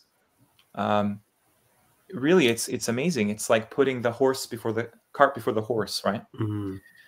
And you should know that Ash-Shafi'i was 100 to 200 years after the Prophet, his lifetime. And when we go further, we'll notice that the history of Muslim criticism of hadith, Muslim criticism, not kafirs or mushriks or Muslims, they believe in the Quran, they believe in the Prophet Muhammad, they believe in the last day. They rejected the hadith outright. And it was very interesting because even some of the early leaders of Islam opposed even writing it down according to their own books. I'm not saying I need this as evidence. There's many more evidences to use, but they noticed very early on that this would compete or replace the Quran as a book of as guidance, right? Sorry, brother Waysat. I don't know if you're. No, I was just temporarily disconnected. I'm back. Oh, okay. So that's so interesting to me is we're going to look at some of these quote-unquote sects. But there's been a long uninterrupted history of people having doubt in this revelation that replaced the revelation. So one of the earliest critics were the Kharijites. And this is actually a slur used today by the prevailing institutions of Islam, that they target anyone who wants to establish a khilafah or anything like that. This is the kind of terminology they use. And then also what's interesting is you have these other people called Ahl al-Kalam. Think about what al-Kalam means. Al-Kalam. Kalam Allah. These are the people that said, hey, we never needed these other books. It's all in the Quran. Why are they saying this from the very beginning throughout history? And they are just so, you're going to see that they have such a lacking of understanding what they actually believe. Not dissimilar to Christian heretical sects, you know, that they did deny the Trinity, they deny Jesus as God, as the Son of God, right? What they say about them is the sources from their enemies, right? So it's propaganda. You can imagine, right? Then we have in the modern era, even as Islam was starting to enter the modern times, there are still opponents to this idea. Now they're just called Ahl al-Quran. Okay, so the labels change, but the ideas are the same. Why? Then there were other scholars, like even An-Nawawi. He argued to limit hadith, to restrict hadith, because the danger of it actually overwhelming the Quran. So yeah, in the beginning, it crept in. Sorry, brother Imran, I didn't. it kind of like crept in, right? Like nobody really accepted it. And I just wanted to know one thing, that so just ask, Imam Shafi was the first? Well, he's one of the first to kind of formulate this idea that you have this necessity of this corpus, Sahih al-Bukhari, whatever, or maybe not even that, just the idea of authentic hadiths of the Prophet being a necessary guidance with the Quran. So like, I just wanted to know that Shafi, right, yeah, and Sheen, right? There's a connection with even just like because of the sound of it, Shafi and Sheen, Shaitan. It's just kind of strange. I actually hold all of this stuff in speculation, because these names are not really people in the Quran, and I treat this history like kind of archetypal, because I can't actually prove this is the passage of time and these people are not just invented or reflections of other people, right? But interesting, like you mentioned, Shafi'i is related to Shafa'ah, intercession. Okay. There you go. Malik, that's something used for God, right? Maliki yawmiddin. Hanifa, that's something used for Ibrahim. Hanifa. So they're trying to give authority in just the name, and just the sounding of the first name. Yeah, it's subconscious, exactly. And when we get to like Ahl al-Kalam, so for instance, Shafi'i, if I'm not mistaken, he was the first one to suggest where it says kitab wa hikmah, that hikmah actually means sunnah. I think that was his brilliant. Well, I mean, in a sense, because Allah's sunnah, the way he does biology and biomimicry, that is the best. Right. And so again, it's leveraging. Exactly. And so I have to question, why wouldn't he put sunnah in there? Al-kitab wa sunnah. He put kitab al-hikmah because he means hikmah. And people that understood the Quran throughout history through the Quran, they always understood that to reply to the Quran. Not a separate text. So Ahl al-Kalam they're called philosophers. This is kind of like funny because instead of Greek philosophy, they're calling people to the Quran. Interesting. So when Islam started to expand in the official history, they encountered all kinds of people and their beliefs and stuff. And so Ahl al-Kalam formed, I guess, the theory is to counter these philosophies. But what they're calling to is something that's critical of the traditionalist method in their results. They doubt the reliability of the transmission of hadith, which is what it all hinges on, as well as the qualities of the transmitters, which they say are purely arbitrary. How do you know someone that's the perfect angel walking on earth that has the best memory in the world can apply to all those narrators? Even they can make a mistake and you wouldn't know. And then to throw some into the mix, you have munafiqeen, right? People that pretend to be righteous. How would you tell? The Prophet couldn't even know his companions which ones were hypocrites in the Quran, right? They were thought to have, I mean, we're discovering this today, and they tell us in history people already knew this. So why doesn't this get the attention it deserves, right? Shouldn't you get both sides of the argument? Exactly. Yeah. Filled with contradictory, blasphemous, absurd traditions. That's what they concluded about this legacy. They maintained that the Prophet's true legacy was found first and foremost in following the Quran, an explanation of all things.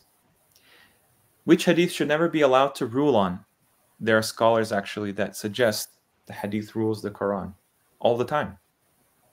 That you cannot have the Quran without the hadith, when clearly, just logically, hadith wouldn't even exist if there was never such a thing as the Quran.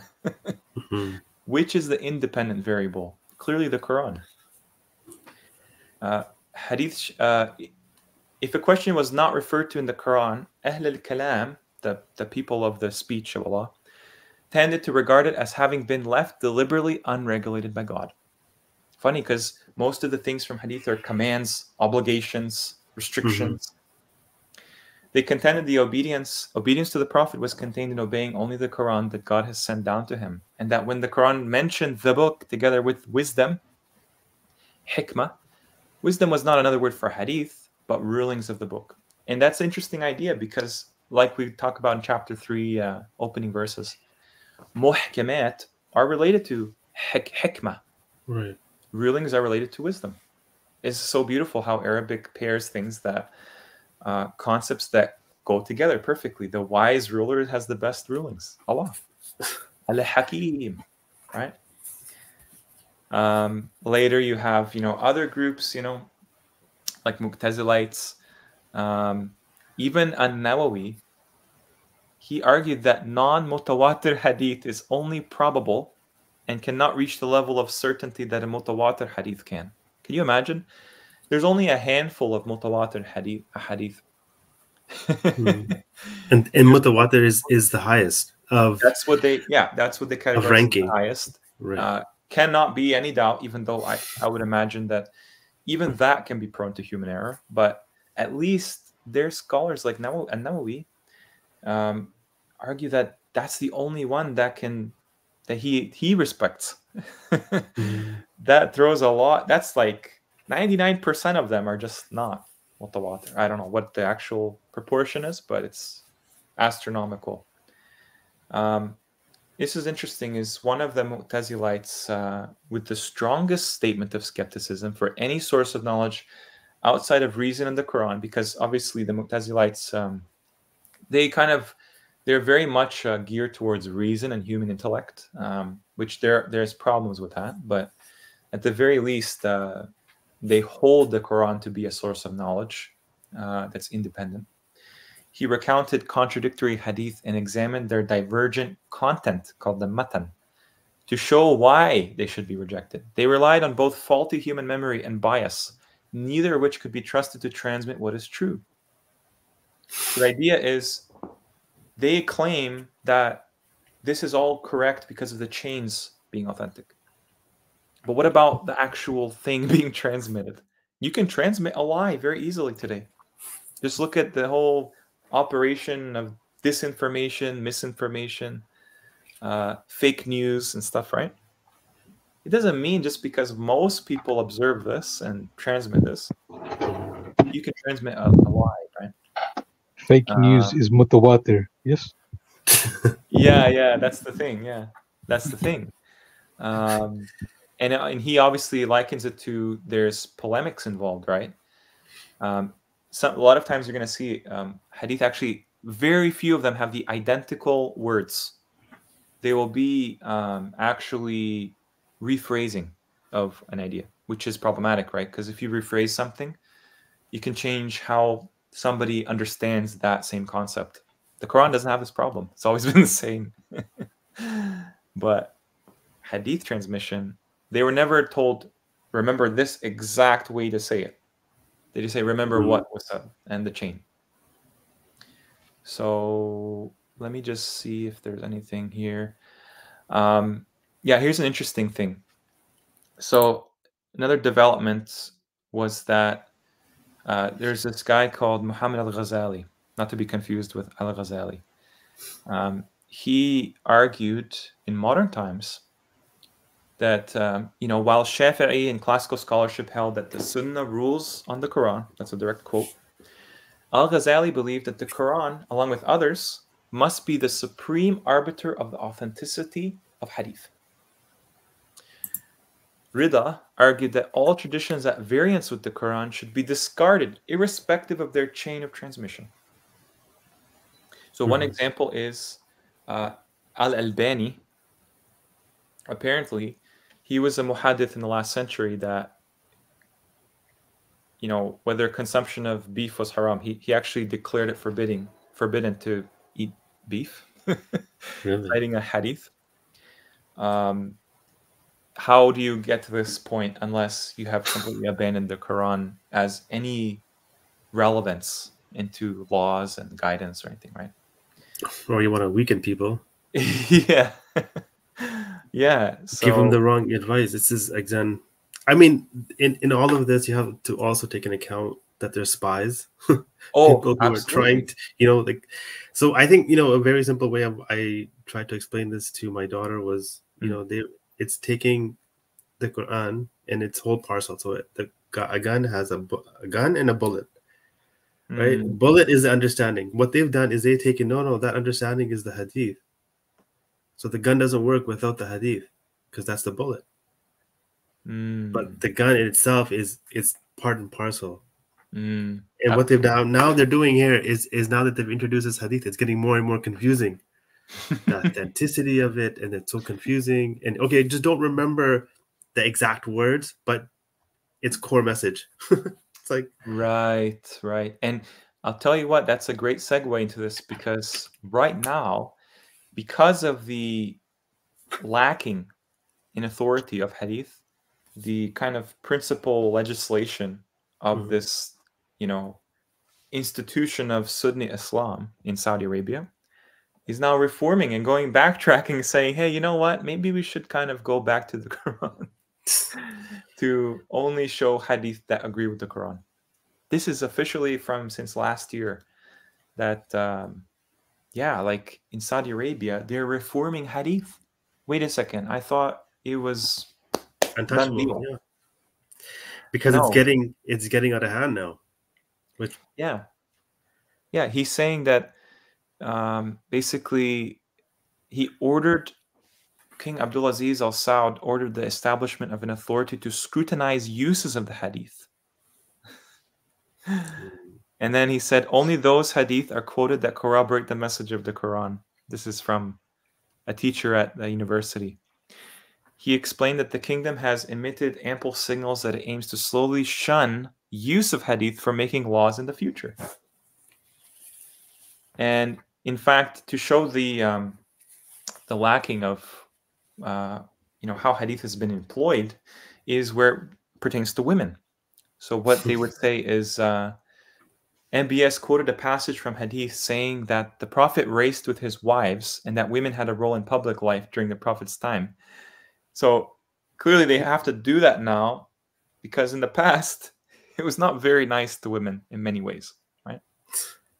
So they took him running, having a race with his woman, with his wife, is somehow now public relations.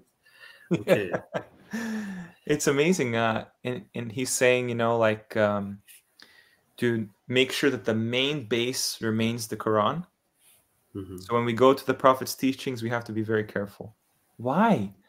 I thought this is the explanation of the Quran. Clearly, that's not according to the rulers that we're supposed to never rebel against and always obey, according to hadith. I don't know. It's like all this scholarship, this body of scholars and imams and rulers and the hierarchy of the pyramid, Mm-hmm. You're just left in confusion because confusion and you're left with no answers. You're just exactly, and learned helplessness because you can't do anything about it. You're just okay. Yeah. What do I have to do now? What's the memo? You're just what you should do is you should continuously lie. Just repeat everything that I'm saying. Absolutely, to make the lie stronger. That's the thing, and when we look at let me just so I'm sharing. You can see. Let me find it here. When you see this, it's so interesting. I just want to highlight to people that all this information is publicly available. You just have to use your discernment to read between the lines of what's actually there. If you take all of the claims as equivalent, then you'll get nowhere because they contradict. So again, the Quran is the Furqan of truth and falsehood. Mm-hmm. So when you read this article about this idea of Qur'aniyya, it should be glaringly apparent what the right way is. Allah says the right way is made clear from the wrong, right? So when you see the methodology and compare it to the standard, it's insanely obvious what to do. So they even show a kind of very nice framework of what it means to believe in the Quran. Mm-hmm. The Quran is clear, complete, fully understood without recourse to extra texts. And they even have a term for it, tafsir al-Quran with the Quran. A lot of sects of Islam differ with one another over which hadith they view as reliable. In contrast, Quranists do not advance another corpus of authoritative hadith. Rather, they criticize them altogether. And basically, there's an answer for everything. How can that be the case if the standard narrative is true? So they tend to put Qur'aniyun, this is a new label, right? Because before they had other labels. And how do they put them with progressives or secular or liberal or reformists, right? That's something bad, right? Reformists. Well, we just have to go to the Quran and you're going to see that reformers are very positively treated in the Quran. Muslihun, amilu salihat. Isn't that what we're supposed to do in this life? To create these reconciliatory deeds, works. Wait, I think you've just found something brilliant. So wait. I'm just trying to catch up with you here.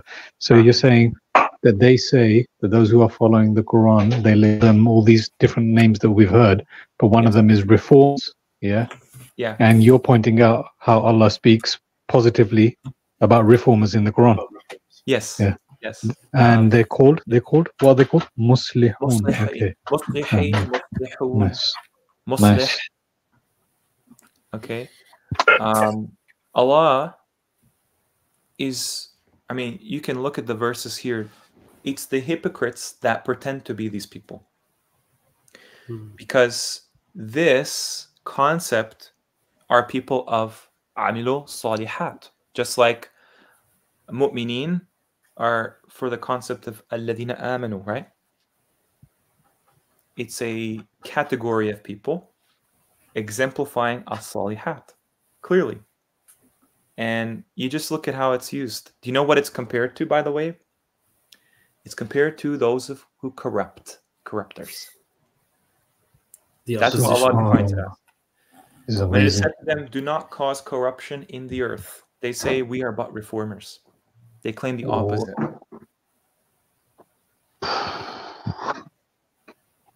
So if you're not from the muslihin, another one is salihin. I'm not sure what the difference is. There is a difference because Ibrahim is called from the salihin, Isa from the salihin, Yahya, Zakaria, right? It's related. How many examples do we need to see that we live in an upside down world? Yep. Yeah. Salihin obviously sounds somewhat established in their salah too, right?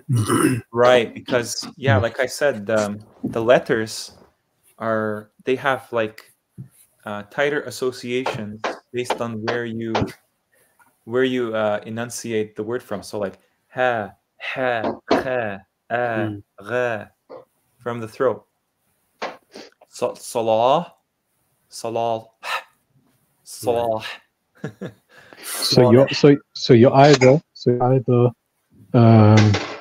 one of those corrupting, or you're one of those bringing things back to its original place. Exactly. We have a story with that exact concept, and it's a story of Thamud. So who was the messenger sent to Thamud? The first one, Salih. He's literally named after what he's supposed to do, subhanAllah. Thamud had two different classes of people. And there was a class of have-nots and a class of haves. So Salih was sent to bring them together. And whatever creature he was sent with, whether it's a she-camel or something else, that was a means for these people to break down the division between them. It's such a beautiful story. And what do they do? What do the elites do? They cause corruption in the earth. Admittedly, he tells them, do not cause corruption in the earth. I'm a messenger to you. Trustworthy messenger. They kill this creature that gives benefits to the society. And he says, okay, you made your choice. 3 days, then you're done. Corruption is the opposite of reconciling, reforming. Think about the word reform. Bring back together. The elites do style themselves as these people.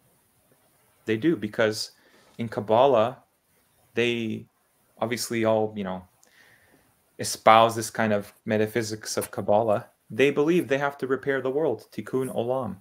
And they're the ones that are going to do it. They're the light bearers and what do they call them? Light unto the nations, and they're the chosen ones. No, Allah, that's with Allah. Allah knows very well who are his chosen, selected people to do whatever he wants. You could be chosen to do evil in the earth. You never know, right? So Allah says he will not allow the reward to be lost of the reformers. Al-Mustahin. It's connected to a reward. And your Lord would not have destroyed the cities unjustly while their people were muslihun. This actually prevents Allah's punishment.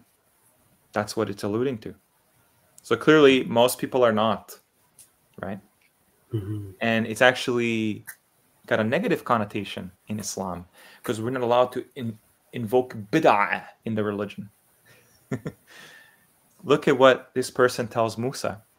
He claims you only want to be a tyrant in the land and not one of the muslihin. That gives you an idea, a jabbar. and muslahin are contrasted, just like fasad, mufsidin, muslahin. They even rhyme. It's amazing. Okay, so that's something I wanted to highlight because that's often the case. Oh, you guys believe in the Western model of everything. You want all this like feminism or something. No, not at all. The prophets were not like this. And clearly the people following the Quran know that spinning globe, whatever it is not part of the Quran or reality. And funny enough, the detractors of the Quraniyun do believe in that.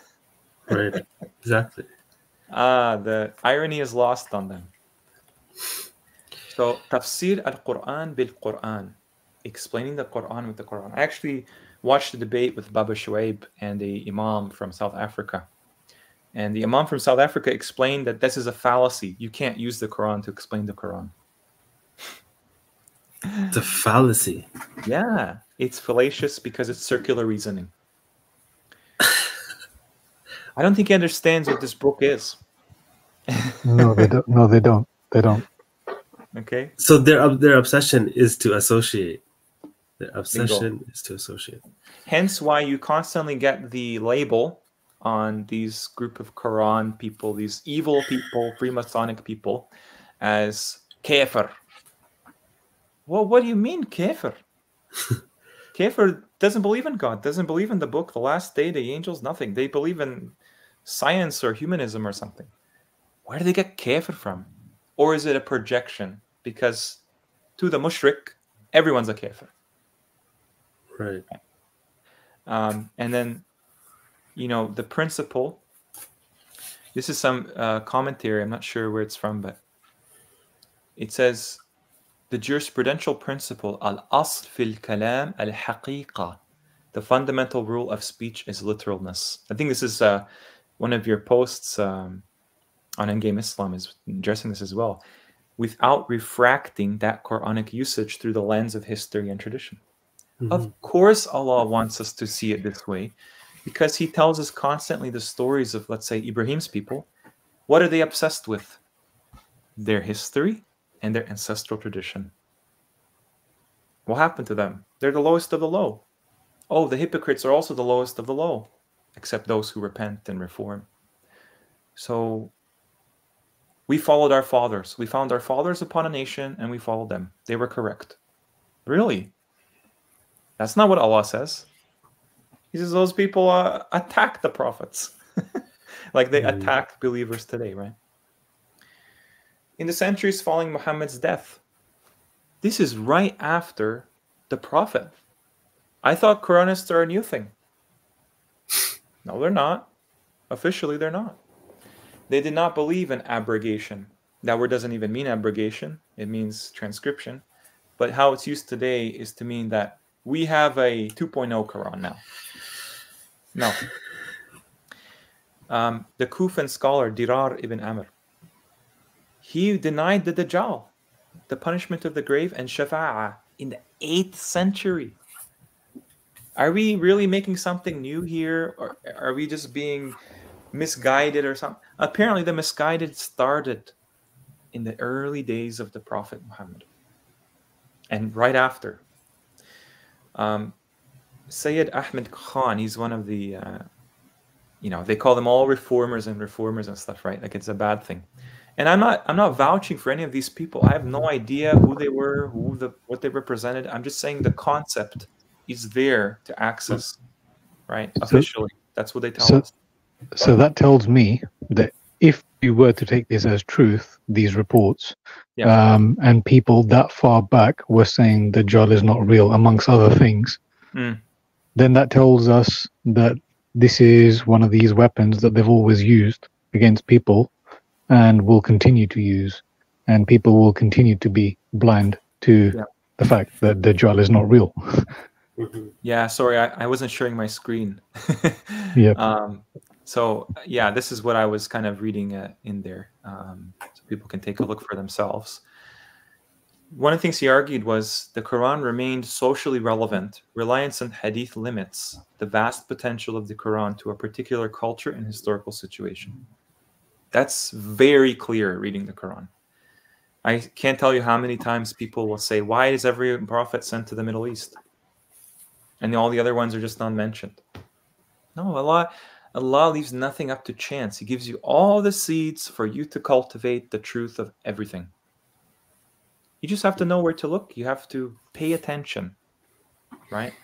I often think that the word perusal is really good for the Quran in English, because you really do have to do an in-depth study. It's not a light reading. It can be for many people, because there's something beautiful about how the ayahs flow. Like, I remember listening to a stream by Quran-based Islam, Quranic Islam, I think his name. And he was saying how, yeah, the way you read the Quran, it just, one ayah flows into the next. It's easy to overlook details, right? And there's no devil making the Quran. So there's no devil in those details, right? There's devils in our history details. There's devils in our cosmological details, right?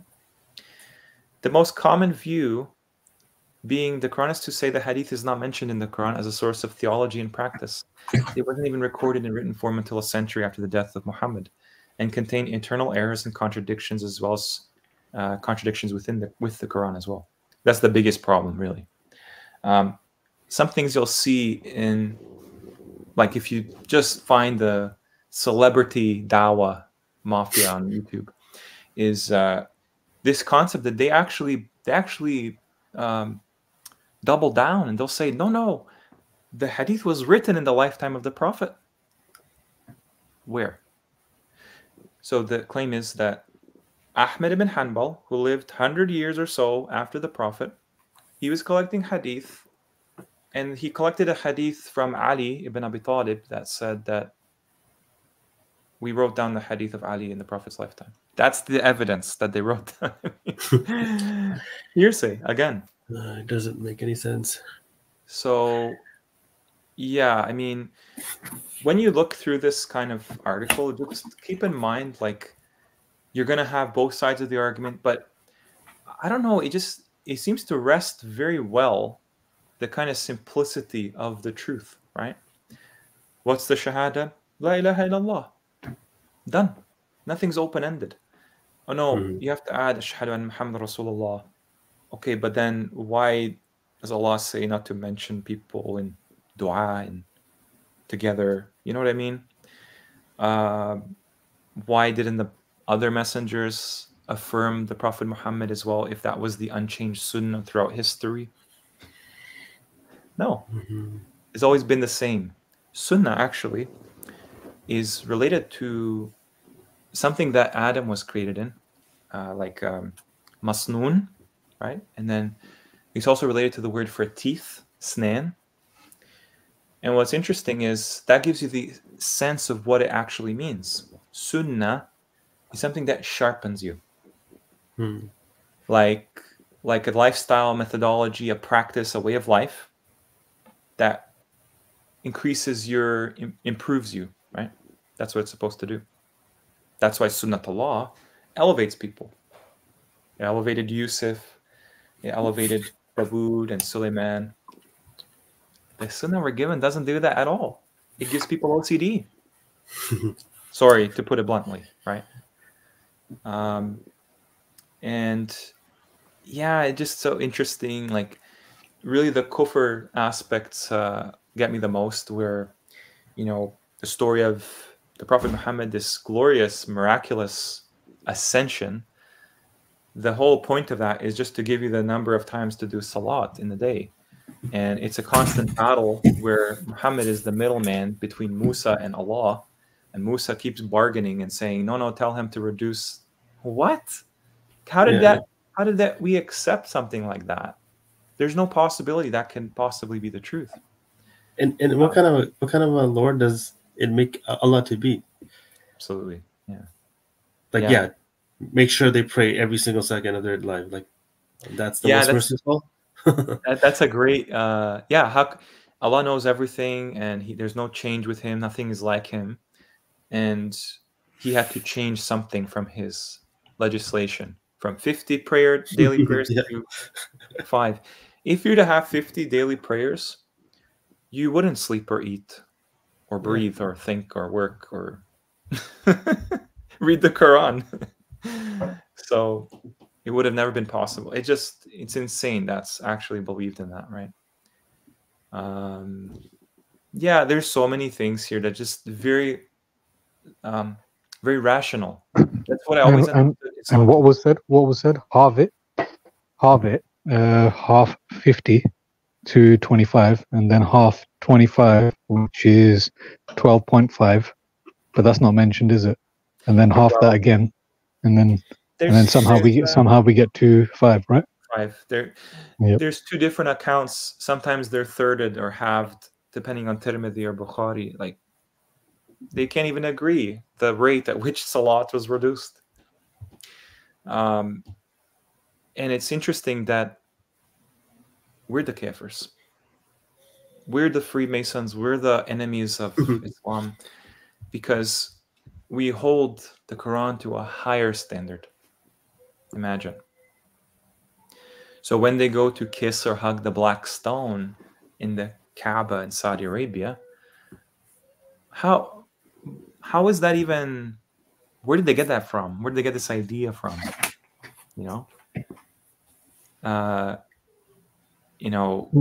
When you mention that, what comes to my mind is that this is again the reason why. Well, one more reason why the Quran is beautiful is because Allah gives us, as you said, a simple idea which can then be used everywhere else. Absolutely. And similarly, what you're saying, why they're doing this to the Kaaba or to that stone, why they're rushing to kiss this, and there isn't any really good answer, no real grounded answer. So what people are used to doing is things that sound like they're the truth, things that resemble the truth, things that somewhat seem to somewhere loosely connect to something that Allah said. All they have to actually even do is, oh, here it is in the Quran. They can just point to maybe Makkah and say, oh, it's here. They just need one word and they say, oh, this is what this means. And so this is the whole mutashabihat versus muhkamat for me. One more example, that this is what they follow. They follow things, they're happy to follow things that have very little mention, and they say this is what this means. But whereas everything else that's in the Quran that is clearly said is just completely from behind the back. Yeah, beautiful way to word it, honestly, because one thing that I've noticed is Allah encompasses all the machinations of all the possible plans the jinn and the ins could possibly contrive, right? So one of the things I noticed about the Quran is that, like Brother Imran mentioned before, it only benefits the believers in actuality, right? So would it be hard to imagine that the Quran is kind of something that is so powerful and such a weapon against those who try to deny it or twist its meanings? Because they just ensnare all of their followers that perform like taqleed, blind obedience to whatever they say, not actually putting any effort in. And in a way, like, think about it. You're reading the Quran and they have this entire narrative ready for you, right? So that even if you just read a little bit, and you're like, okay, I guess you kill like everybody who's different, who's not Muslim in the Quran, right? The Quran is revealed in such a way that it can only be truly followed by those who invest time to understand it, to appreciate it. That's it. Most people that actually I see in these kind of dawah, debates, they've never read the Quran. They've made up their mind around it. I can apply the same fallacy to Sunnis, that they take the surface interpretation of things that doesn't even work to justify all of their actions. Allah, I did this according to this verse. And then Allah on the Day of Judgment saying, who told you that's what it means? Why did you trust him? Why didn't you, O servant, do something yourself? We see this kind of epidemic in religions in general, but especially in the kind of sects of Islam, of having a guru, even in the same kind of robes, and everyone is just kind of seated lower than him. Yes, guru, teach us your wisdom. We are but humble humble listeners. Wow, subhanallah, mashallah. Yeah. That doesn't work. That is, Allah is saying, don't do that. You're humans. Why do you behave like animals? Like sheep. Worse than cattle, right? Worse than cattle.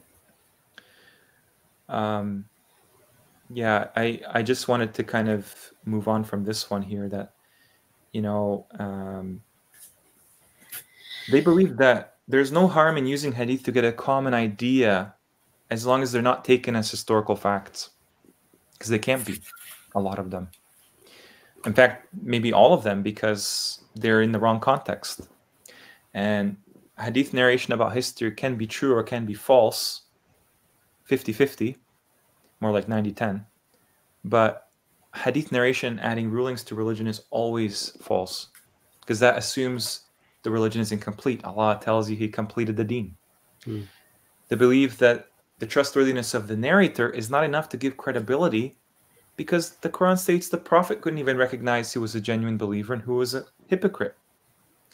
And as Baba Shuaib very wisely stated, the opening verse of Surah Al-Munafiqun, what does it claim about the hypocrites first? I think it's Surah 63. Let me put it on here for you guys. They insist on saying this shahada. Yeah, they insist on saying the shahada. When they come to you, the munafiqun, they say, we testify, indeed you are surely the Rasulullah. Wow, interesting, yeah? Interesting. Anything that Allah devotes time and words to the Quran is substantial and significant to your life and your afterlife. Anything in there. It's not poetry, it's not redundant, it's not irrelevant.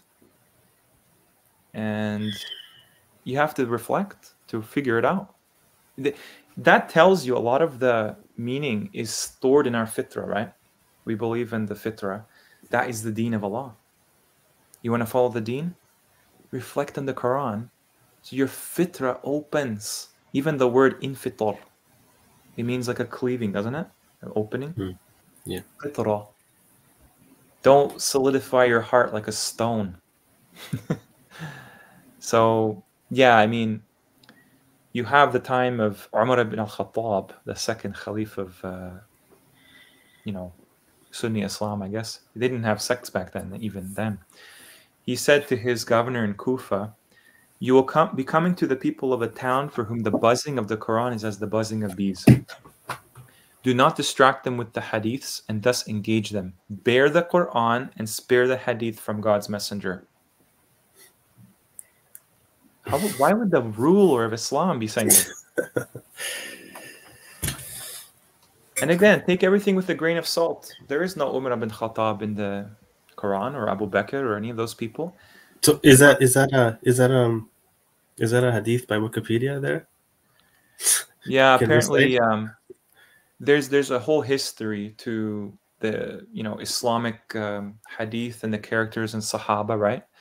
And you'll find that a lot of their words, like they're just so strange, like for example, like you have hadith from the Prophet via someone else, heard from someone else.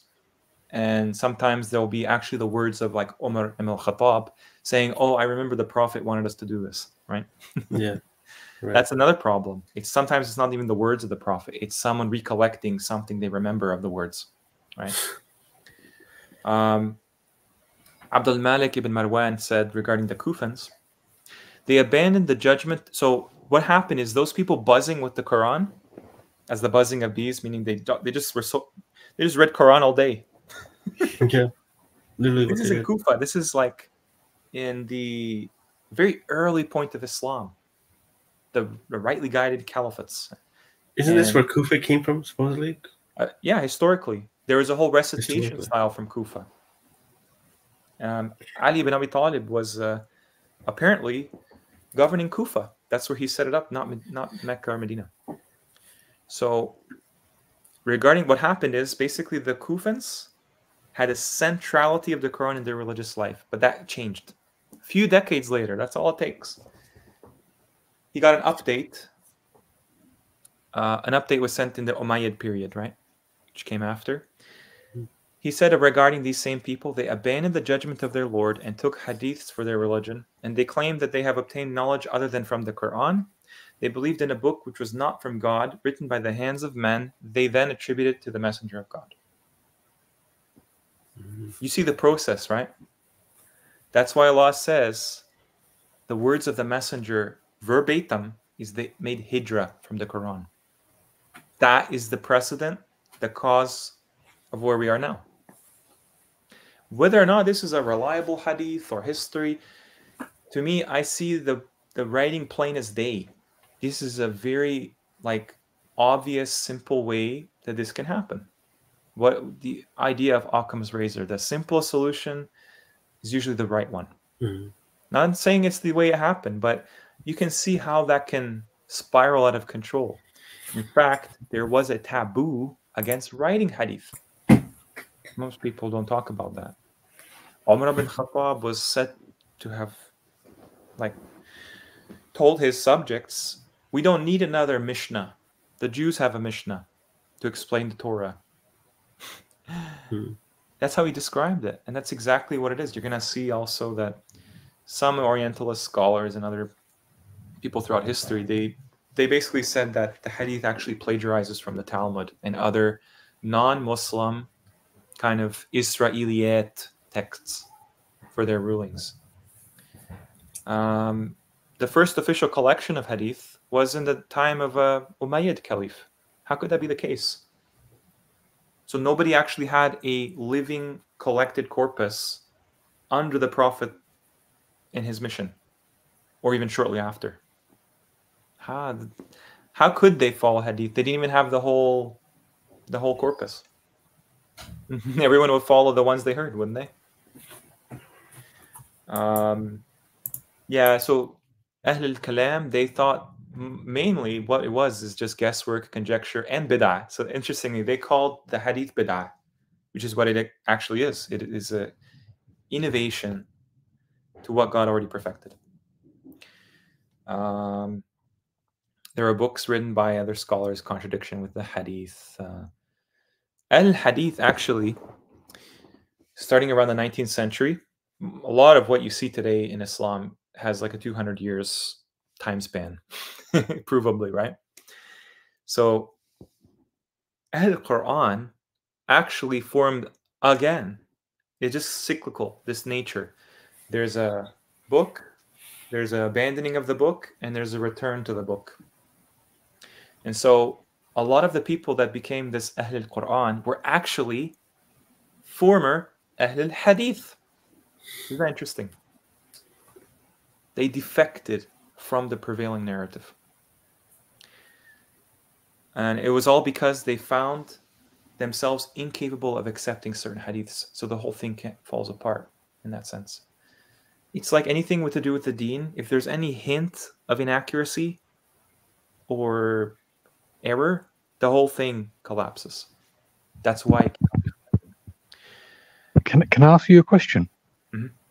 So how much of this do you think is under the control of those at the top? You know, this, because I mean, this creating two categories to fight with each other seems to be a very common thing. You know, whether it's those who believe in flat Earth, or those who believe in globe Earth, those who believe in virus, or no virus. You know, these kind of things just continue to be created for people to fight over. Yeah. And so it does make me wonder how much of this is actually under their kind of control, and you know, they sure. actually want this as well. They want this. Yeah. You know. Oh, this is Shaitan's. This is Shaitan's game right here, A game. Introducing this hadith, I think it was right from the beginning. Right from the beginning.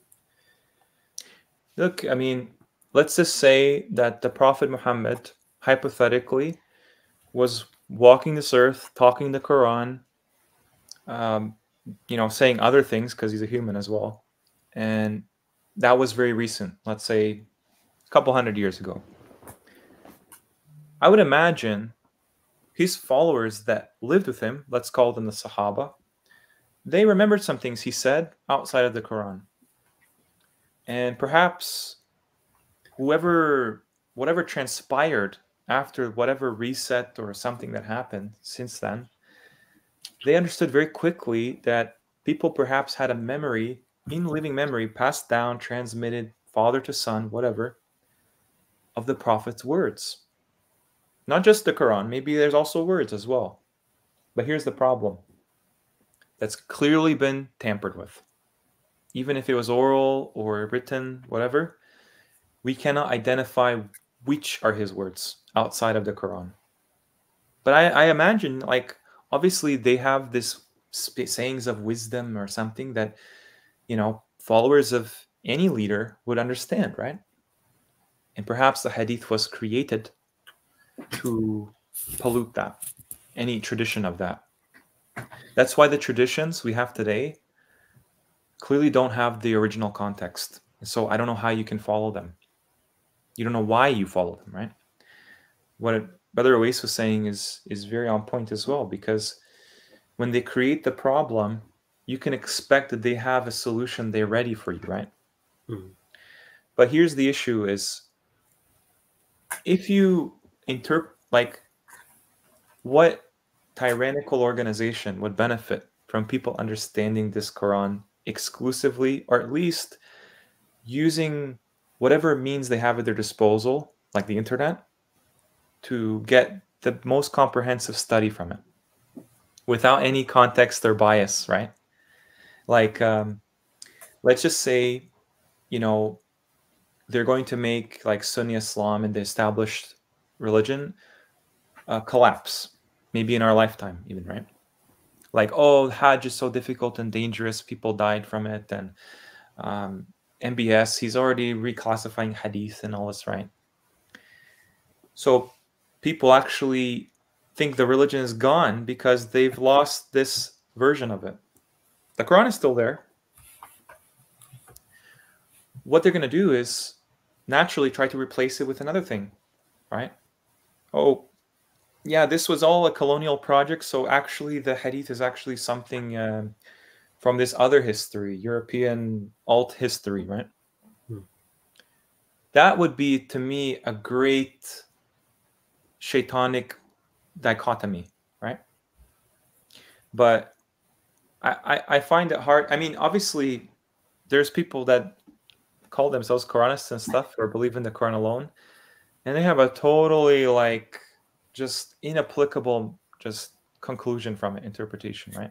I can understand that. That's fine. Every category of people has a problem, but at the same time, I don't think you can fall into the danger. It's like you said, if you stick to this book. Maybe these people were like trying to gatekeep this idea, maybe, very likely, but the idea persists. So if the idea persists and they have to put gatekeepers throughout history, the idea is correct, in my opinion. Yep. Yeah, it just being, I think, Awais, one thing I learned from you is basically, it's good to be cautious when it comes to things, right? To pick our words carefully, exactly like Allah picks his words carefully too, right? Yeah. And yeah, I know it does. It's our human nature to kind of elaborate, exaggerate, right? Maybe over specify or restrict, but I think with the Quran, with time, you know, you can kind of get very practical, applicable conclusion that is just, there's no other alternative. I think that's what we're trying to find. A truth that there can be no other alternative because it is the truth. If that makes sense. Yeah, this will make people very uncomfortable, because even, again, just before even becoming a serious Quran student, people would recognize that there is this narrative throughout the world that truth is relative, you know. Oh, you have your truth, I have my truth. and yours can be true in your perspective, and mine can be true in my perspective, and all of this. This has been a narrative, but it was clear to me at that point. No, there's only one truth, and that's almost become a bit of a dirty idea to speak out loud today. That, when it comes to the Quran, I think that there is, well, yeah, if Allah said something, then he said that one thing. He said that one thing. But yes, I will say that there is more profound things that can be found from what was said, and more depth. But that's still that thing that was said was one thing. Right. And yeah, I think there is too much of this flexibility and relaxed idea, amongst the community, where they do end up in all kinds of areas. I mean, just off the top of my head, I think things like homosexuality is okay. Some people come to these conclusions. Yeah. I don't know what you've been studying, how you've been studying that. Again, this is why we believe in this Quran, because we believe it matches our fitrah, it matches what we see in the world, it matches what we see in the verses. It's not just So that's the thing, is like you said, like the reality will reflect and bend to this book, not the other way around. And whatever we observe on the surface that seems to be in conflict with this Quran, that's the illusion. So I think that what you're going to find is the more that I've been studying, even personally, I've found that everybody has a grain or kernel of this fitrah or truth somewhere, and nobody has actually collaborated to figure out why does this Quran talk about everything and everyone. It addresses every issue, everything. And that's what it means when it said that it explains all things. People will try to twist that. They'll say, "Oh, it doesn't explain this. It doesn't explain that." No, it's how you understand. It's how you understand that this one understanding of this can be applied everywhere else. That's how it explains everything. Okay. Well, here's the thing: is Allah is not using human intellect. Human intellect would be to make a book that's 1 million pages long and to divide things as we think it should be and mention every single thing like a dictionary. That's not Allah's way. Allah's way is to have everything accounted for concisely, definitively, decisively, in a way that doesn't contradict. Every word used critically. The language itself has the embedded relationships that are necessary to explain the universe. I'm sorry, that's beyond human capacity. And I think that when you talk about these kind of issues, like like homosexuality or something like that, a lot of what Allah says, yes, it's very obvious. But I think the reason why it's obvious is, think about it. He doesn't need to explain things to us that we already know, because he knows what we know, we'll ever discover anything, right? He explains things to us from the unseen. The Quran itself is from the unseen anyway. So with that knowledge, he knows you can understand everything else. They're not equivalent. So like, if you didn't have believers in the Quran, you wouldn't have deniers of it, right? So that means the people sent to hell are dependent on the ones sent to Jannah. The more that I look at it, it's like, okay, why is there such an opposition to something so apparent? And it's not even asking for much, right? It's not creating a new religion. It's not creating a totally different system of beliefs or something. I know people like to do that, but it's just asking, okay, read this book for yourself. Tell me if I'm wrong. Tell me if it doesn't agree, it doesn't work. Get people to work together. Doesn't it tell you, right? Allah says, we created you so you will come to know each other. We know what the threat is, what the resistance is. It's people's money, it's people's way of life, it's people's relationships, it's people's positions of power. That is what is under threat, not the truth. Yeah. And look at the people rewarded. They're called al-muhajirin. That doesn't just mean you go into a different place. Hijra, you're abandoning something.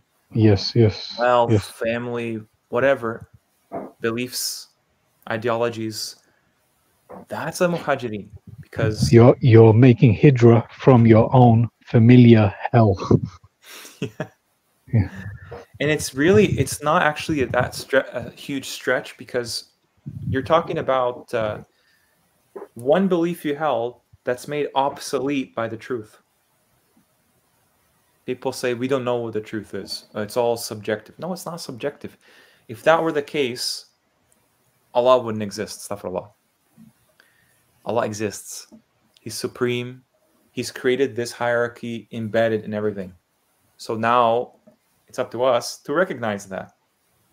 And we always make excuses, right? Like you said, oh, well, that doesn't actually mean what it says. Really? So you're going to tell me you can explain this thing we can all agree is from the unaltered speech of the Creator, you can explain it better. You can mince his words better than him. I'm not doing that. I don't want to do that, because it's scary. Allah says if you reject any of the ayahs, too bad. Imagine what that implies. If you believe in something knowingly that is in conflict with what Allah is saying actually, it's not good for you in the end. So that's the danger, right? There is no spinning ball in the Quran. That's a denial or kufr upon those verses, upon those ayat. And ayat means, like, obviously something that's self-evident, evidence, proof. Like Musa, he was sent to Pharaoh. Pharaoh didn't believe in God. His people didn't believe in a creator other than if they believed in Pharaoh. And he sent them proofs. This is what Allah can do. And they said, that's magic. Really? So everything is magic that you can't explain outside of the Creator doing it. That's the world we live in. Even the Prophet Muhammad is encountering the same people. He's a magician. He's a poet. These are the very excuses that come from the established Muslim, all of these sects that apparently hate each other, they all gang up on us. I wonder who the threat is. So yeah, I just wanted to share this tab a bit. I think I have to speed things up a little bit here, but yeah, these people called Kharijites or Khawarij, what's very interesting is they're actually the first sect in Islam officially, which is strange. The first sect, like not Sunni, not, and they asserted that basically everything in the Quran is true. And if you take something outside of the Quran, you basically don't believe that Allah is the one that has the judgment. And so you're not acting in the interests of the Ummah whatsoever. And what's interesting is we have this kind of semblance that the governments of the world, the ones that are like, colluding with each other, this has always been a thing. This has always been the ma'ashar jinn wal insi. It's like consortium attacking this Quran and the people that believe in it. So what does kharaja mean? It means to leave, go out. They didn't even call themselves that. That's a slur. The thing that they call themselves is ashurat, which is from the Quran, Surah Al-Baqarah, where it says they exchange the dunya for the akhirah, for that reward. That's how they styled themselves. And what's very interesting is, obviously, I'm not here to to defend any sect of Islam. I don't even agree this is an accurate history. I'm just showing you what's claimed, and so people can kind of see maybe some semblance of where things went wrong from the very beginning. I mean, this is the root for the word kharaja, and I'm scrolling quickly here. It means to emerge, to flow out. This is how Allah describes the creation. Things yukhraj from it. Segregate, secede, people that dissent They disagree. They have a dissension. They're called aliens. They're strangers, not included. They don't belong anywhere. The people that go forth in battle, when they're told to fight, they fight. They don't stay behind with the hypocrites. They fight. They very, conscious of the reward to find out or discover something. A foreign country or countries is called kharij. Yeah, it's interesting. Why is everything just, foreign affairs, kharijiyya? Expenditure. I wanted to show you this one too. Expenditure is something that's... Where does it sound like in English? Khawarij.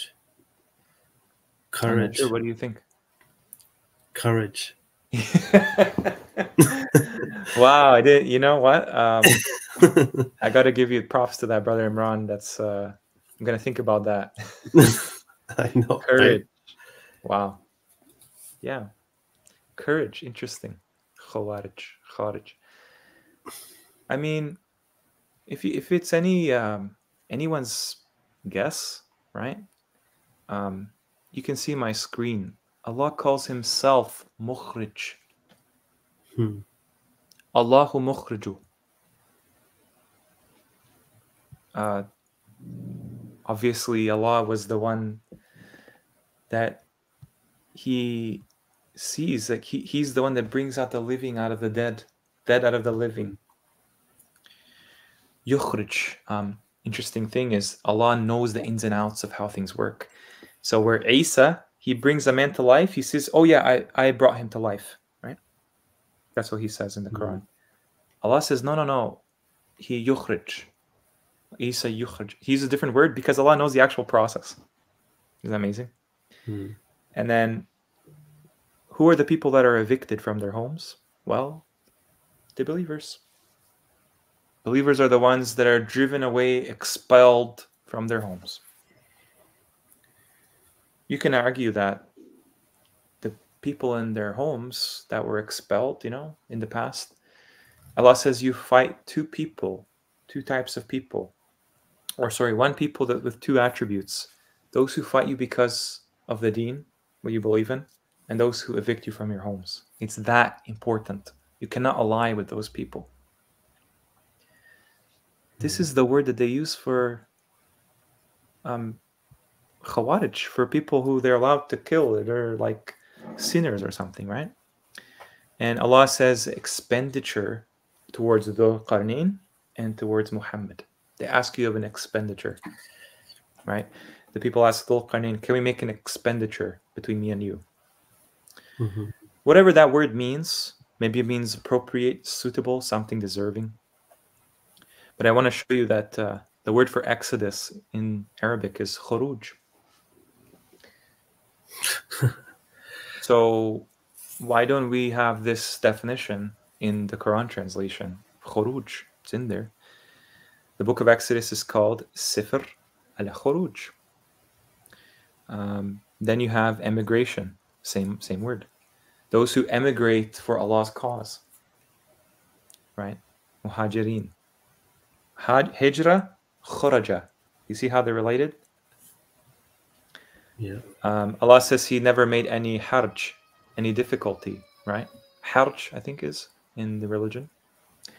A graduate of a school is called kharij. That's showing that there's a investment taking place to learn, to fight. Like a plant is flowing, growing out. It takes time. And the letters from the Arabic language, the positions of articulation on the lisan, the tongue, is called makharij. Because they spring forth, they come forth out like that. I think even Allah uses the word when he says he brings you out of the darknesses into the light. Wow. The dissenters, dissidents, rebels. Maybe here they would say fringe minority. Explanation, interpretation, takhrij. What I'm going to show you here is that these people, whoever they were, if they even existed, whatever all their history about them, their existence, only comes from their enemies today. Okay, the bulk of information regarding the Kharijites are all polemical, hostile to them, 99% of the time. And it's all confused and contradictory what their true motives are, what happened. Kind of like some events, a couple of years ago. History, right? Yeah. So the first sect to arise in Islam, and I can't really, I don't know what to make of the intricacies of the fitnas and the civil wars and the characters. I can't even prove any of the characters existed. So all of that is, to me, just symbolic, archetypal of a true story, because whatever the true story is, that's what they plagiarize to make the fake one. Allah says they dress the truth and falsehood. So the truth is under there somewhere, if you know where to look. If you use the Quran to distinguish. Yes, I like how you said they dress the truth with falsehood, because most will translate that as they mix the truth with falsehood, isn't it? Yeah, but Brother Weiss, the truth cannot be mixed with falsehood. Because you put the falsehood against the truth, try to mix them, explodes. It disintegrates, right? He dashes the falsehood against the truth and it obliterates it. So that's why it's only dressed. It's not actually infused with it. That's why I never believed. I had to conclude that there's only one mushaf, one qira'at, one reading that's correct. They could not blend them like they claim. In addition to their insistence on rule according to the Qur'an, the view common to all of these groups was that any Muslim was qualified to become Khalif regardless of origin. He had the credentials of belief and piety. They rejected being of the Quraysh descent or close kinship with Muhammad, which is now used by Sunnis as well. Let me show you the doctrines as well. They believe that faith without accompanying deeds is useless. And that's interesting because today we see that anyone who says the Shahada is taken out of their temporary hell and enters Jannah with blackened faces for eternity. That doesn't pan out to me at all when Allah couples the two together as necessary for salvation. They espoused that all Muslims were equals regardless of ethnicity. Of all the free peoples of the world, they advocated for women and men being on equal terms. And it's interesting because Shaitan is the one that disseminates division between men and women, like you see today. And Allah says, whether they're female or male, they get the reward. It doesn't make a difference to Allah's eyes what their gender is. Right? Even some women in official history fought for the Prophet Muhammad. And so, very interestingly, they didn't even have that difference. I don't know what to say about that. Something interesting is they rejected the punishment of adultery and stoning. Let me ask you, who's the only people that have a problem with the stoning punishment for adultery today that believe in the Quran? It's the people that deny this abrogation concept that has no weight in the Quran. They're called Quranists today. They reject the authenticity of a verse that was revealed that never made it in the Quran, hence abrogation is fake. That was my trigger point. Abrogation. Yeah. Imagine. That's just one point too, because there's many other things that you have to all believe in to hold this sect to be true, right? Sunni Islam. And this predates Sunni Islam, these Kharijites or Shias. Those terms were all like, they were not formalized at that time. Let me see if I can find...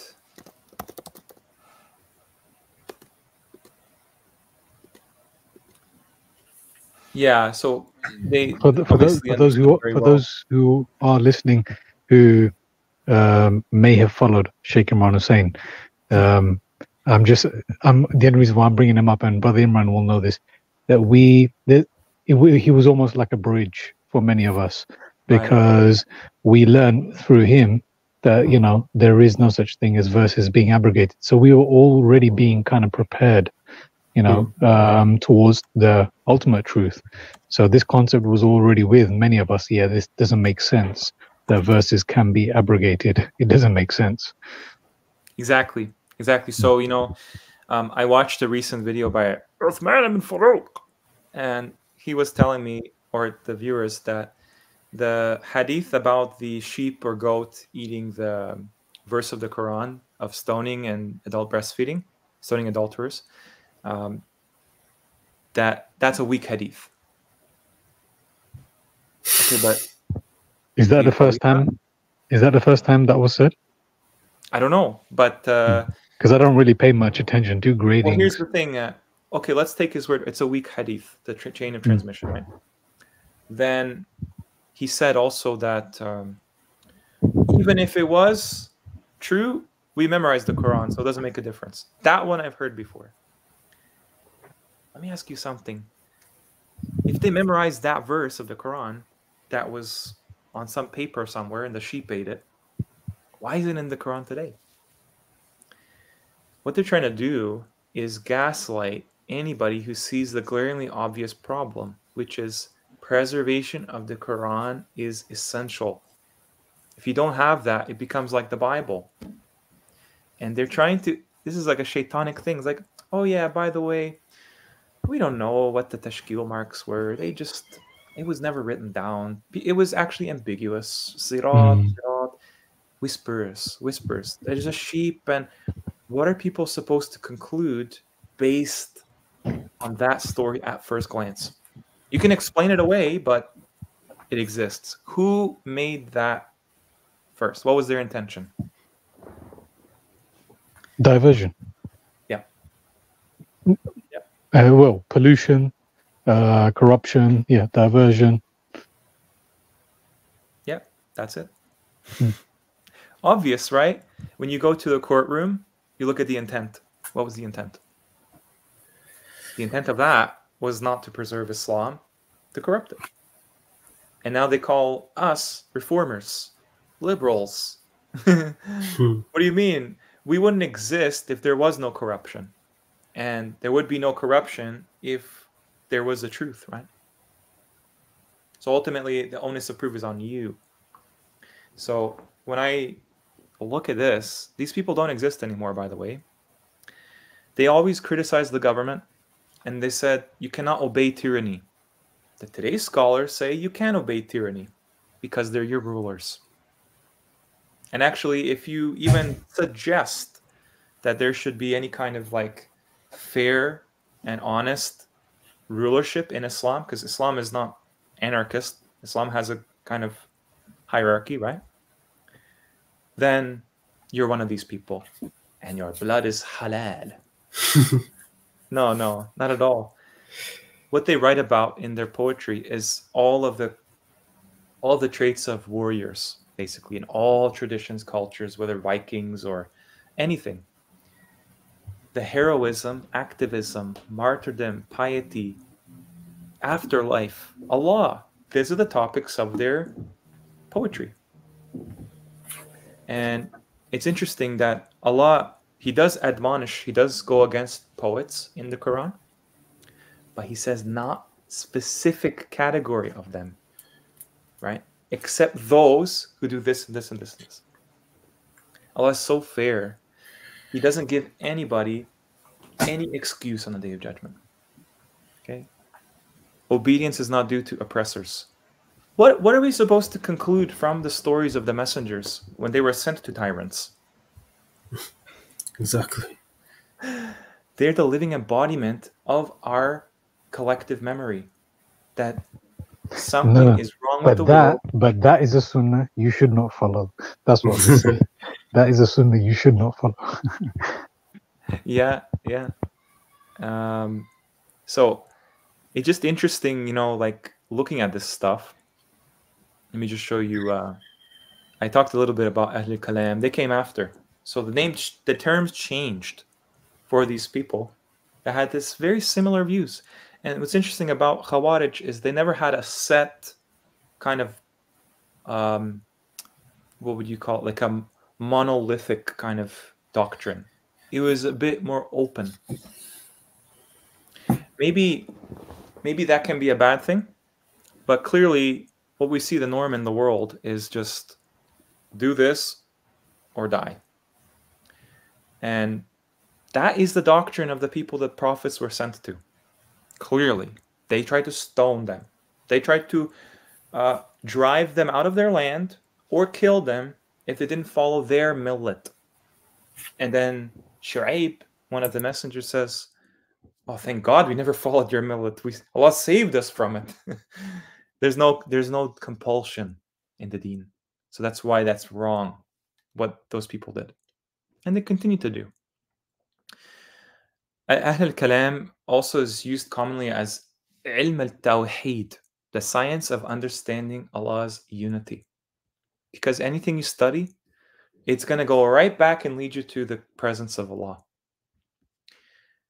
They rejected the authority of hadith on the grounds of so many absurd statements. Blasphemy, that's the biggest one for me.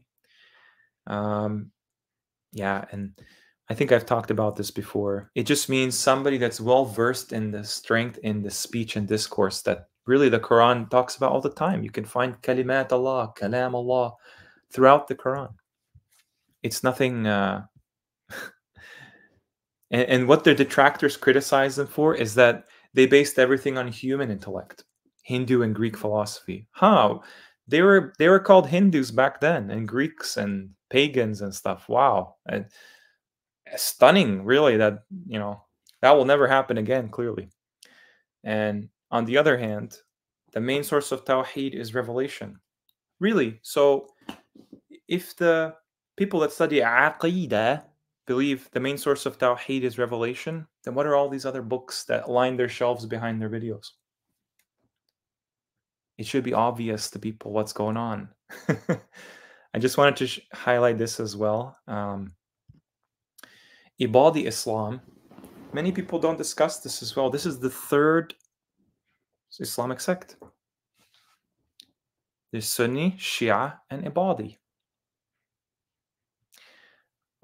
Very rarely do you hear any discussion about this. It's mainly localized to Oman and not many people, but they're supposed to be kind of descendants somewhere in the school of Kharijism. But what's interesting is they call themselves the people of truth and integrity, Ahl al-Haq wa istiqama.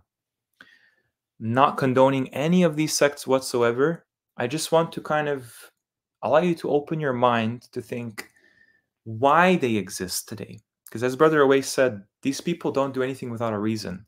The fact something exists in your world, and it's allowed to, it's given money and funding to exist, right?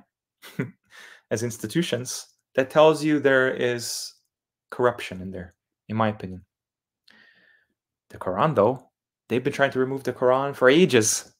And it's like a thorn in their side that this book exists. That's why they tried to claim the Quran as theirs. And one thing you'll notice is pretty much in every religion that's been concocted for us in modern times and taught to our ancestors, it wasn't actually concluded by them, you always find a dichotomy. And within the dichotomy, there's a middle ground. So what you were saying about mixing truth with falsehood is there's a red side, there's a red team, and there's a blue team. And in the middle is the purple team. And they're all wrong. Why? Because none of them should be on that spectrum to begin with.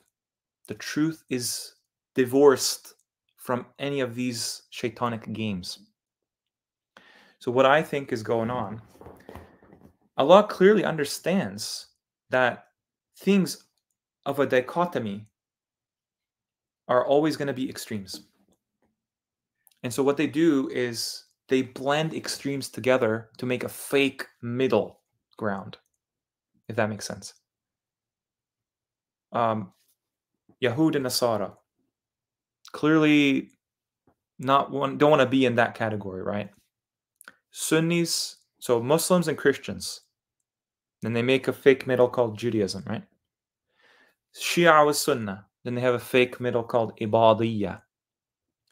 Hindus and Buddhists, and then they have a fake middle called Jains. It goes on and on and on. Orthodox and Catholic, fake middle called Protestants. Everything can be reduced in the dunya to pairs and some kind of middle in between them.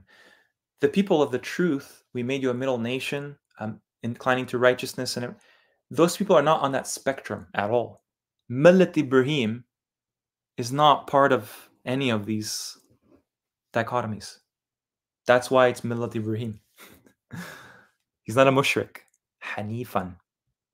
And that's a great segue to go into Deen versus Millat. Yeah, I hope you guys are still with me. I'm still here, but I'm gonna have to leave. Okay, no worries. Yeah. Jazakallah khair for the invite, and yeah, another amazing one. Inshallah, we'll do this again. Take care. Inshallah. Yeah. Thank you so much for joining us. Yeah. Assalamu alaikum. Alaikum assalam. Sorry, brother Huwais, I was away from the screen. I didn't know you were in the. Yeah, no, it's fine. Brother Imran had to leave, so I'm almost like a couple minutes, really. I know. Yeah. Perfect. So that brings us to Hanifans, and I'm gonna kind of go off of our last discussion on this kind of topic with Deen and Millat Ibrahim and all this. For people who haven't watched that, I really recommend you do on Endgame Islam. I think it's about like World War III and the apocalypse and Ibrahim. I'm very familiar with this. Yes. It gives you like a totally different perspective on how things are categorized for us, right? The Quran doesn't acknowledge the Yahud and Nasara having separate millets. They have the same one. And what's interesting about this is when we go to what Hanif, because that word comes first, right? Hanifan, Musliman, Ibrahim, right? What that they tell us that means is like someone that renounces things. And nobody can actually point to an organized religion of Hanifs. They just say, oh, people just believe in God without having idols or anything. And I want to highlight that Prophet Muhammad, according to Islamic tradition, was a Hanif himself.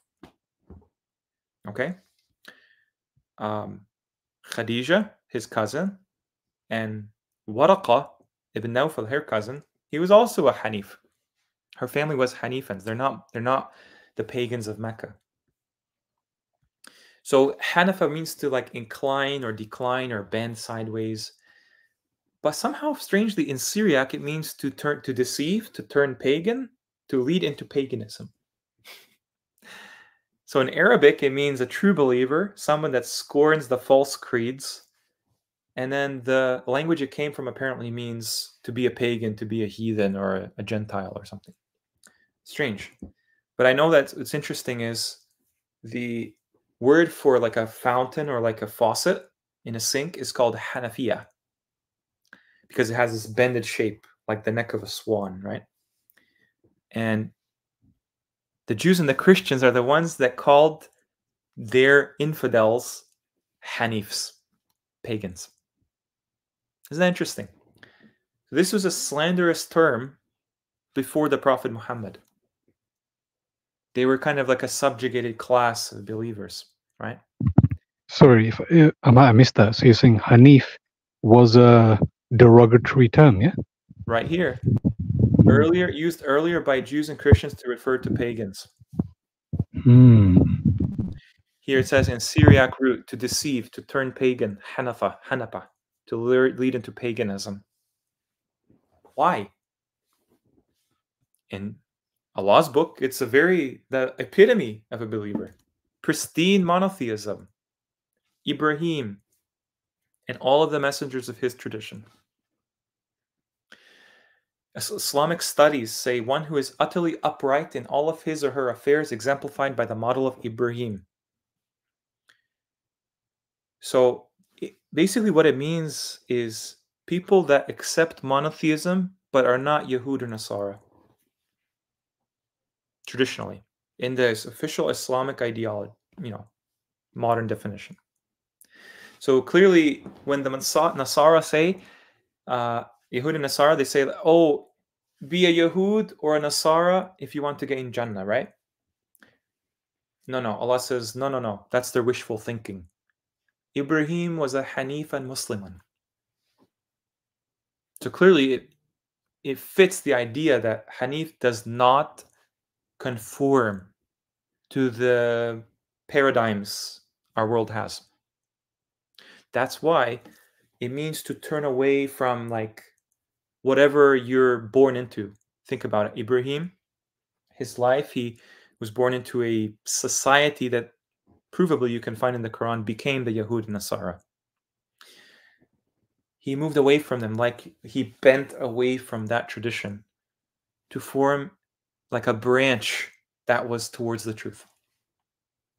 That's why a faucet in Arabic is called Hanafiya. It like bends towards something, humbles towards the truth, away from the falsehood Ibrahim found himself in. He was like, thought, you know, this star, this is my Lord, this is my Lord. Nope, none of it. I am divorced what you believe in. Path of the Hanif. Okay. And obviously there's a problem when they say that Islam came from the Prophet Muhammad. No, not at all. The Prophet Muhammad was sent with Millat Ibrahim. And even his family in Islamic history, accepted history, were Hanifs. Where did they come from? What is this religion? Why isn't this the religion we should be following? And why do we have to be Muslim when Allah puts the two together? Hanifan Musliman. Well, there was never a break in Allah's deen since Ibrahim. At the very least. So that's why all of the righteous people in history, they never had that shahada. Ashhadu an la ilaha illallah, ashhadu anna Muhammadan Rasulullah. They never had that. Muhammad wasn't even born. But they had this millet that the Prophet Muhammad calls people towards. And that's literally the application of the deen, Islam. So when you go to the etymology of Hanafa, Hanif, they literally tell you it's any person from before the time of Muhammad who followed a non-pagan monotheistic religion. What a strange way of just putting that Islam. The people that are Allah's servants. Why would there be a non-pagan monotheistic religion before Islam? Islam, that's where we get this idea from. Islam transcends our history. And when you go into what it means, actually, the classical Syriac meaning is pagan, infidel, heathen, barbarian, Gentile. I can go on and on. Heretic, criminal, polytheist. These are the incorrect translations of Hanif. These are yeah, it has to be, right? The Quran clearly doesn't acknowledge that. Yeah, of course. If there is a tradition, this is inversion. What you're showing here, these are inversions of what Hanif is. Because look, even under the Arabic, they put that same definition next to someone belonging to the true religion. They can't both be right. So I'm gonna propose. Can you go? Can you go back to that Syriac bit? Yep. Borrowing from the plural of classical Syriac. Pagan. Now you impious. see why Allah says several times, Ibrahim Hanifan Musliman wa huwa min ma. He's not of the mushrikeen, right? He's directly addressing these people that made this a way of deeming someone heretical. I want to suggest that the believers in history, whatever they were called, were clearly targeted, exterminated. Everybody knows all these stories. They have you can see their descendants today still carry the trauma for what goes on in the world. They still carry that trauma somehow in accepting things that are anti-human as part of their religion. It's like a denial, right? It's like a protective mechanism, defense mechanism, psychologically, to blot out the memory of what's been done to humanity. I just showed you how Hanif means someone who's neither Yahud or Nasara. Allah says the Yahud or Nasara have wishful thinking. They think they're the only ones who can attain salvation. Then I showed you how Hanifan is tied to Muslim. It's like the prerequisite. And then it says he's not of the mushrikeen, so it excludes anything polytheistic. Because Allah knows very well what's been done to these people, hence why there is no Ibrahim, the millet. Where is, point to me in the world, where is the Abrahamic religion? They would all claim that about each other, right? Christianity is the Abrahamic religion. Judaism is. Islam is. No. That's a plurality. Where is the one that he practiced? Oh, that's right. They all agree that they're all Abrahamic. Can't be. There's only one.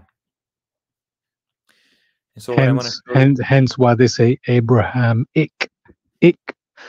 And religions, plural. Mm-hmm. So when we go to here, look at what this means. Related to inclination or slant. Like I showed you how a faucet is slanted, right? To bring water. Bending. And then look at this. Heathen. Spigot and heathendom. What on earth does that have to do with each other? Crazy. You see what's going on? Mm-hmm. These are people that don't fit the mainstream. They're leaving what they grew up with that was wrong. Exactly like Ibrahim did. That's his model. Mm-hmm. And because of that, they called crooks, distorted. They're the kafirs. They're the mushriks. They're the unbelievers, infidels, whatever, heathens. Burn them. Yep, you can clearly see here from what you're listing here that this is how language is invented, and purposefully so, to make something true dislikable. And vice versa. Yeah. So when I go back, yeah, one of them is Gentile. I know how that word is used today. It's like somebody outside of the frame of salvation. They're just like ignorant, backwards, hopeless. The Gentiles. It's used to mean barbarian, actually, Gentile. Do you know who is the father of Gentiles in the Bible? Ibrahim. Because it means nations in Hebrew. Goyim. Heathen, this word. And he's described with that word nation as well, ummatan, in the Quran. He's an ummah literally, right? Mm-hmm. Heath is referring to uncultivated land. Moor. They even call it Moor as well. That was another term they used against Muslims in Spain, because it means black in Greek. These are black people. They make everything personal. The naysayers, right? But Ibrahim, he's sent to a place that has, they tell us, is uncultivated valley, right? Untilled land, heathen. Why? Grove, even. All this stuff, forest, wasteland, pasture, is describing the origin of the word heathen. These are the common people. Pagan. Do you know what pagan means? It means peasant. Pagano in Italian, like people of the lower class. The people of Nuh, they claim about Nuh, nobody follows him except these lower people. They claim the same thing about Saleh, his people. Nobody follows you except these low people. They're not on our level. Moors. Moors were expelled from their homeland. Heath, uncultivated valley. My Lord, I've settled some of my descendants in an uncultivated valley. And when you go here, this is heathen. What this means, right? Because that's literally what you get from Hanif. You get the same problem. They have made this word, Hanif, and the definition in English and other languages to mean someone not part of an Abrahamic religion. A pagan, uncivilized, barbarian, savage, uncultured. Let me ask you something. What is a Abrahamic religion? I've only heard of the Millat Ibrahim. I've only heard of the Islam, not just Islam. There's only one. So these people clearly don't fit the bill when it comes to following the majority. And they've made it pagan now. There are people actually that call themselves heathens and they worship other gods to fit this definition. You see how, like, it's not that hard to follow the trail of inquiry to its natural conclusion. It takes some thinking, like you said. A pagan is someone that's not Christian or Jewish. What? A pagan means something who's not a Yehud or Nasara? That's what I'm getting at. They consider people outside of these mainstream religions pagans. Someone who's a Philistine. Ever wonder why they named that land Philistine? They got Arabs to talk about that land as Philistine. Uncultured, uncivilized. Arabic, the word is different. It's wataniya. That just refers to somebody who's the native inhabitant of a land. Doesn't have any religious connotation whatsoever. Wow, I thought it would be Hanif, maybe. Nope. So it doesn't work in Arabic. And yeah, that's what I want to kind of showcase. They've made this, they have made this unlikable. And they totally extricated it away from the Prophet's mission, because if there is a Millat Ibrahim that's called Hanifan, then you'd expect all the followers to understand what that term means since him, especially the Prophet Muhammad. We don't have that. We have Hanafis. That's not following his millet whatsoever. We have Malikis, Shafi'is, Hanbalis, Salafis, literally every other thing, right? I don't know. I mean, it's just interesting to reflect on this idea that we have this word in the Quran. I might even say this in the future. I'm a Hanafi, not your Hanafi. I'm a different kind of Hanafi. Well, it's a little bit different, you know, Hanifan and Hanafi. It's a little bit different. I know. But same idea, right? I actually use them interchangeably only to kind of like showcase that it's not like a different religion. It's literally extracted what the Quran is saying. And, you know, it just, Allah says that the believers do not differ except from jealous animosity, right? So that's how we got this problem we're in. We're all divided ways, because people just, they don't want to leave their baggage behind. That doesn't work with the revelation. This is really the you know, moral of the story is when humans become divided, it's always for like personal reasons. It's never about the truth, you know. So yeah, I don't know if you have anything else you want to add. Maybe taking all this together. Yeah, I want to highlight Rocky Balboa. Yeah, you're right. They call the people of Morocco barbarians, Berbers, in the conventional usage of the word. Allah very clearly, if you guys aren't already aware, he doesn't condone ethnic worship. He doesn't condone nationalism whatsoever. In fact, he says in the Quran, the people say, we found our fathers upon a nation, and we are of them rightly guided. So the nations are discovered. They've not been there since the beginning. People in Morocco are called Berbers, barbarians. Yeah, I only learned that in December, because I thought Berbers was actually their term. But as he says, Amazigh is actually what they're called, and Berber is derogatory, isn't it? It's it's a false label. It's a false label, I think, attributed to them. Yeah, it is.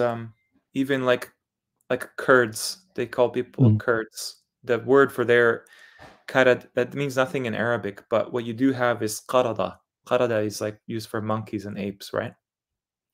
Let me show you something as well. So there's this idea, right? That in Africa, when they colonized Africa, there was a racial term called kafir in Africa. And it was used specifically for the people that were a little bit, that were a little bit darker than the rest of the people.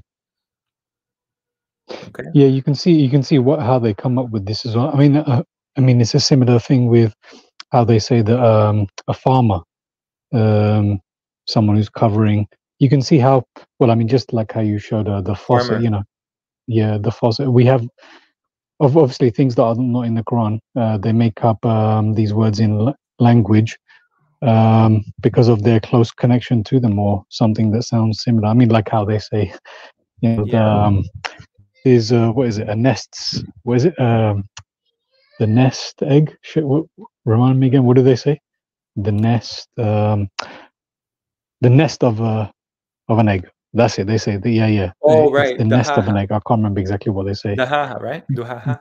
Daha, yeah. And the question, and the thing is, but which one comes first? You know, is it that they got this word from the Quran? Yeah, if they did, then it's not that. They decided to call it that because of, you know, what they found in the Quran, not the other way around.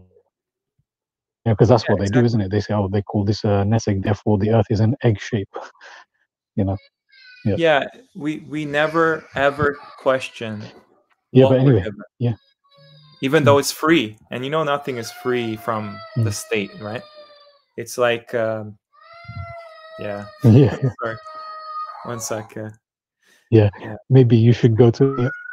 I think I've reached the end of my.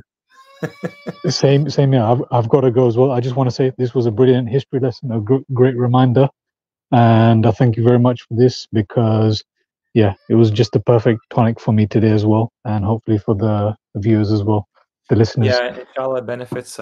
Again, this is just speculating, right? I'm not making a definite on that. I'm just trying to understand, like, what have they concealed with the kufr, right? Because you get a lot of the ideas what's wrong, and then that's it. Leave it at that.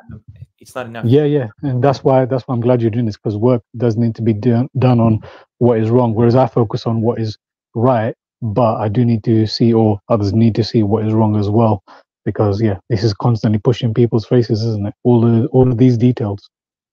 Yeah, that's something that we're gonna see more and more, is that Allah's ayat get more established, as if they aren't already. They get more obvious, more established with time. So we approach the hour. And so it's only a matter of time, really. It's just we're in the story as characters, right? Yep. So thank you so brother. much. I've got to go. It was beautiful. And we'll look forward to the next one, inshallah. Inshallah, yeah. Thanks to you and Brother Imran and doing what you guys do as well. Make sure everyone in the chat to check out Endgame Islam. And so it's all good. Cool. Okay, I'll be off then. And assalamu alaikum. Wa alaikum salam, everyone.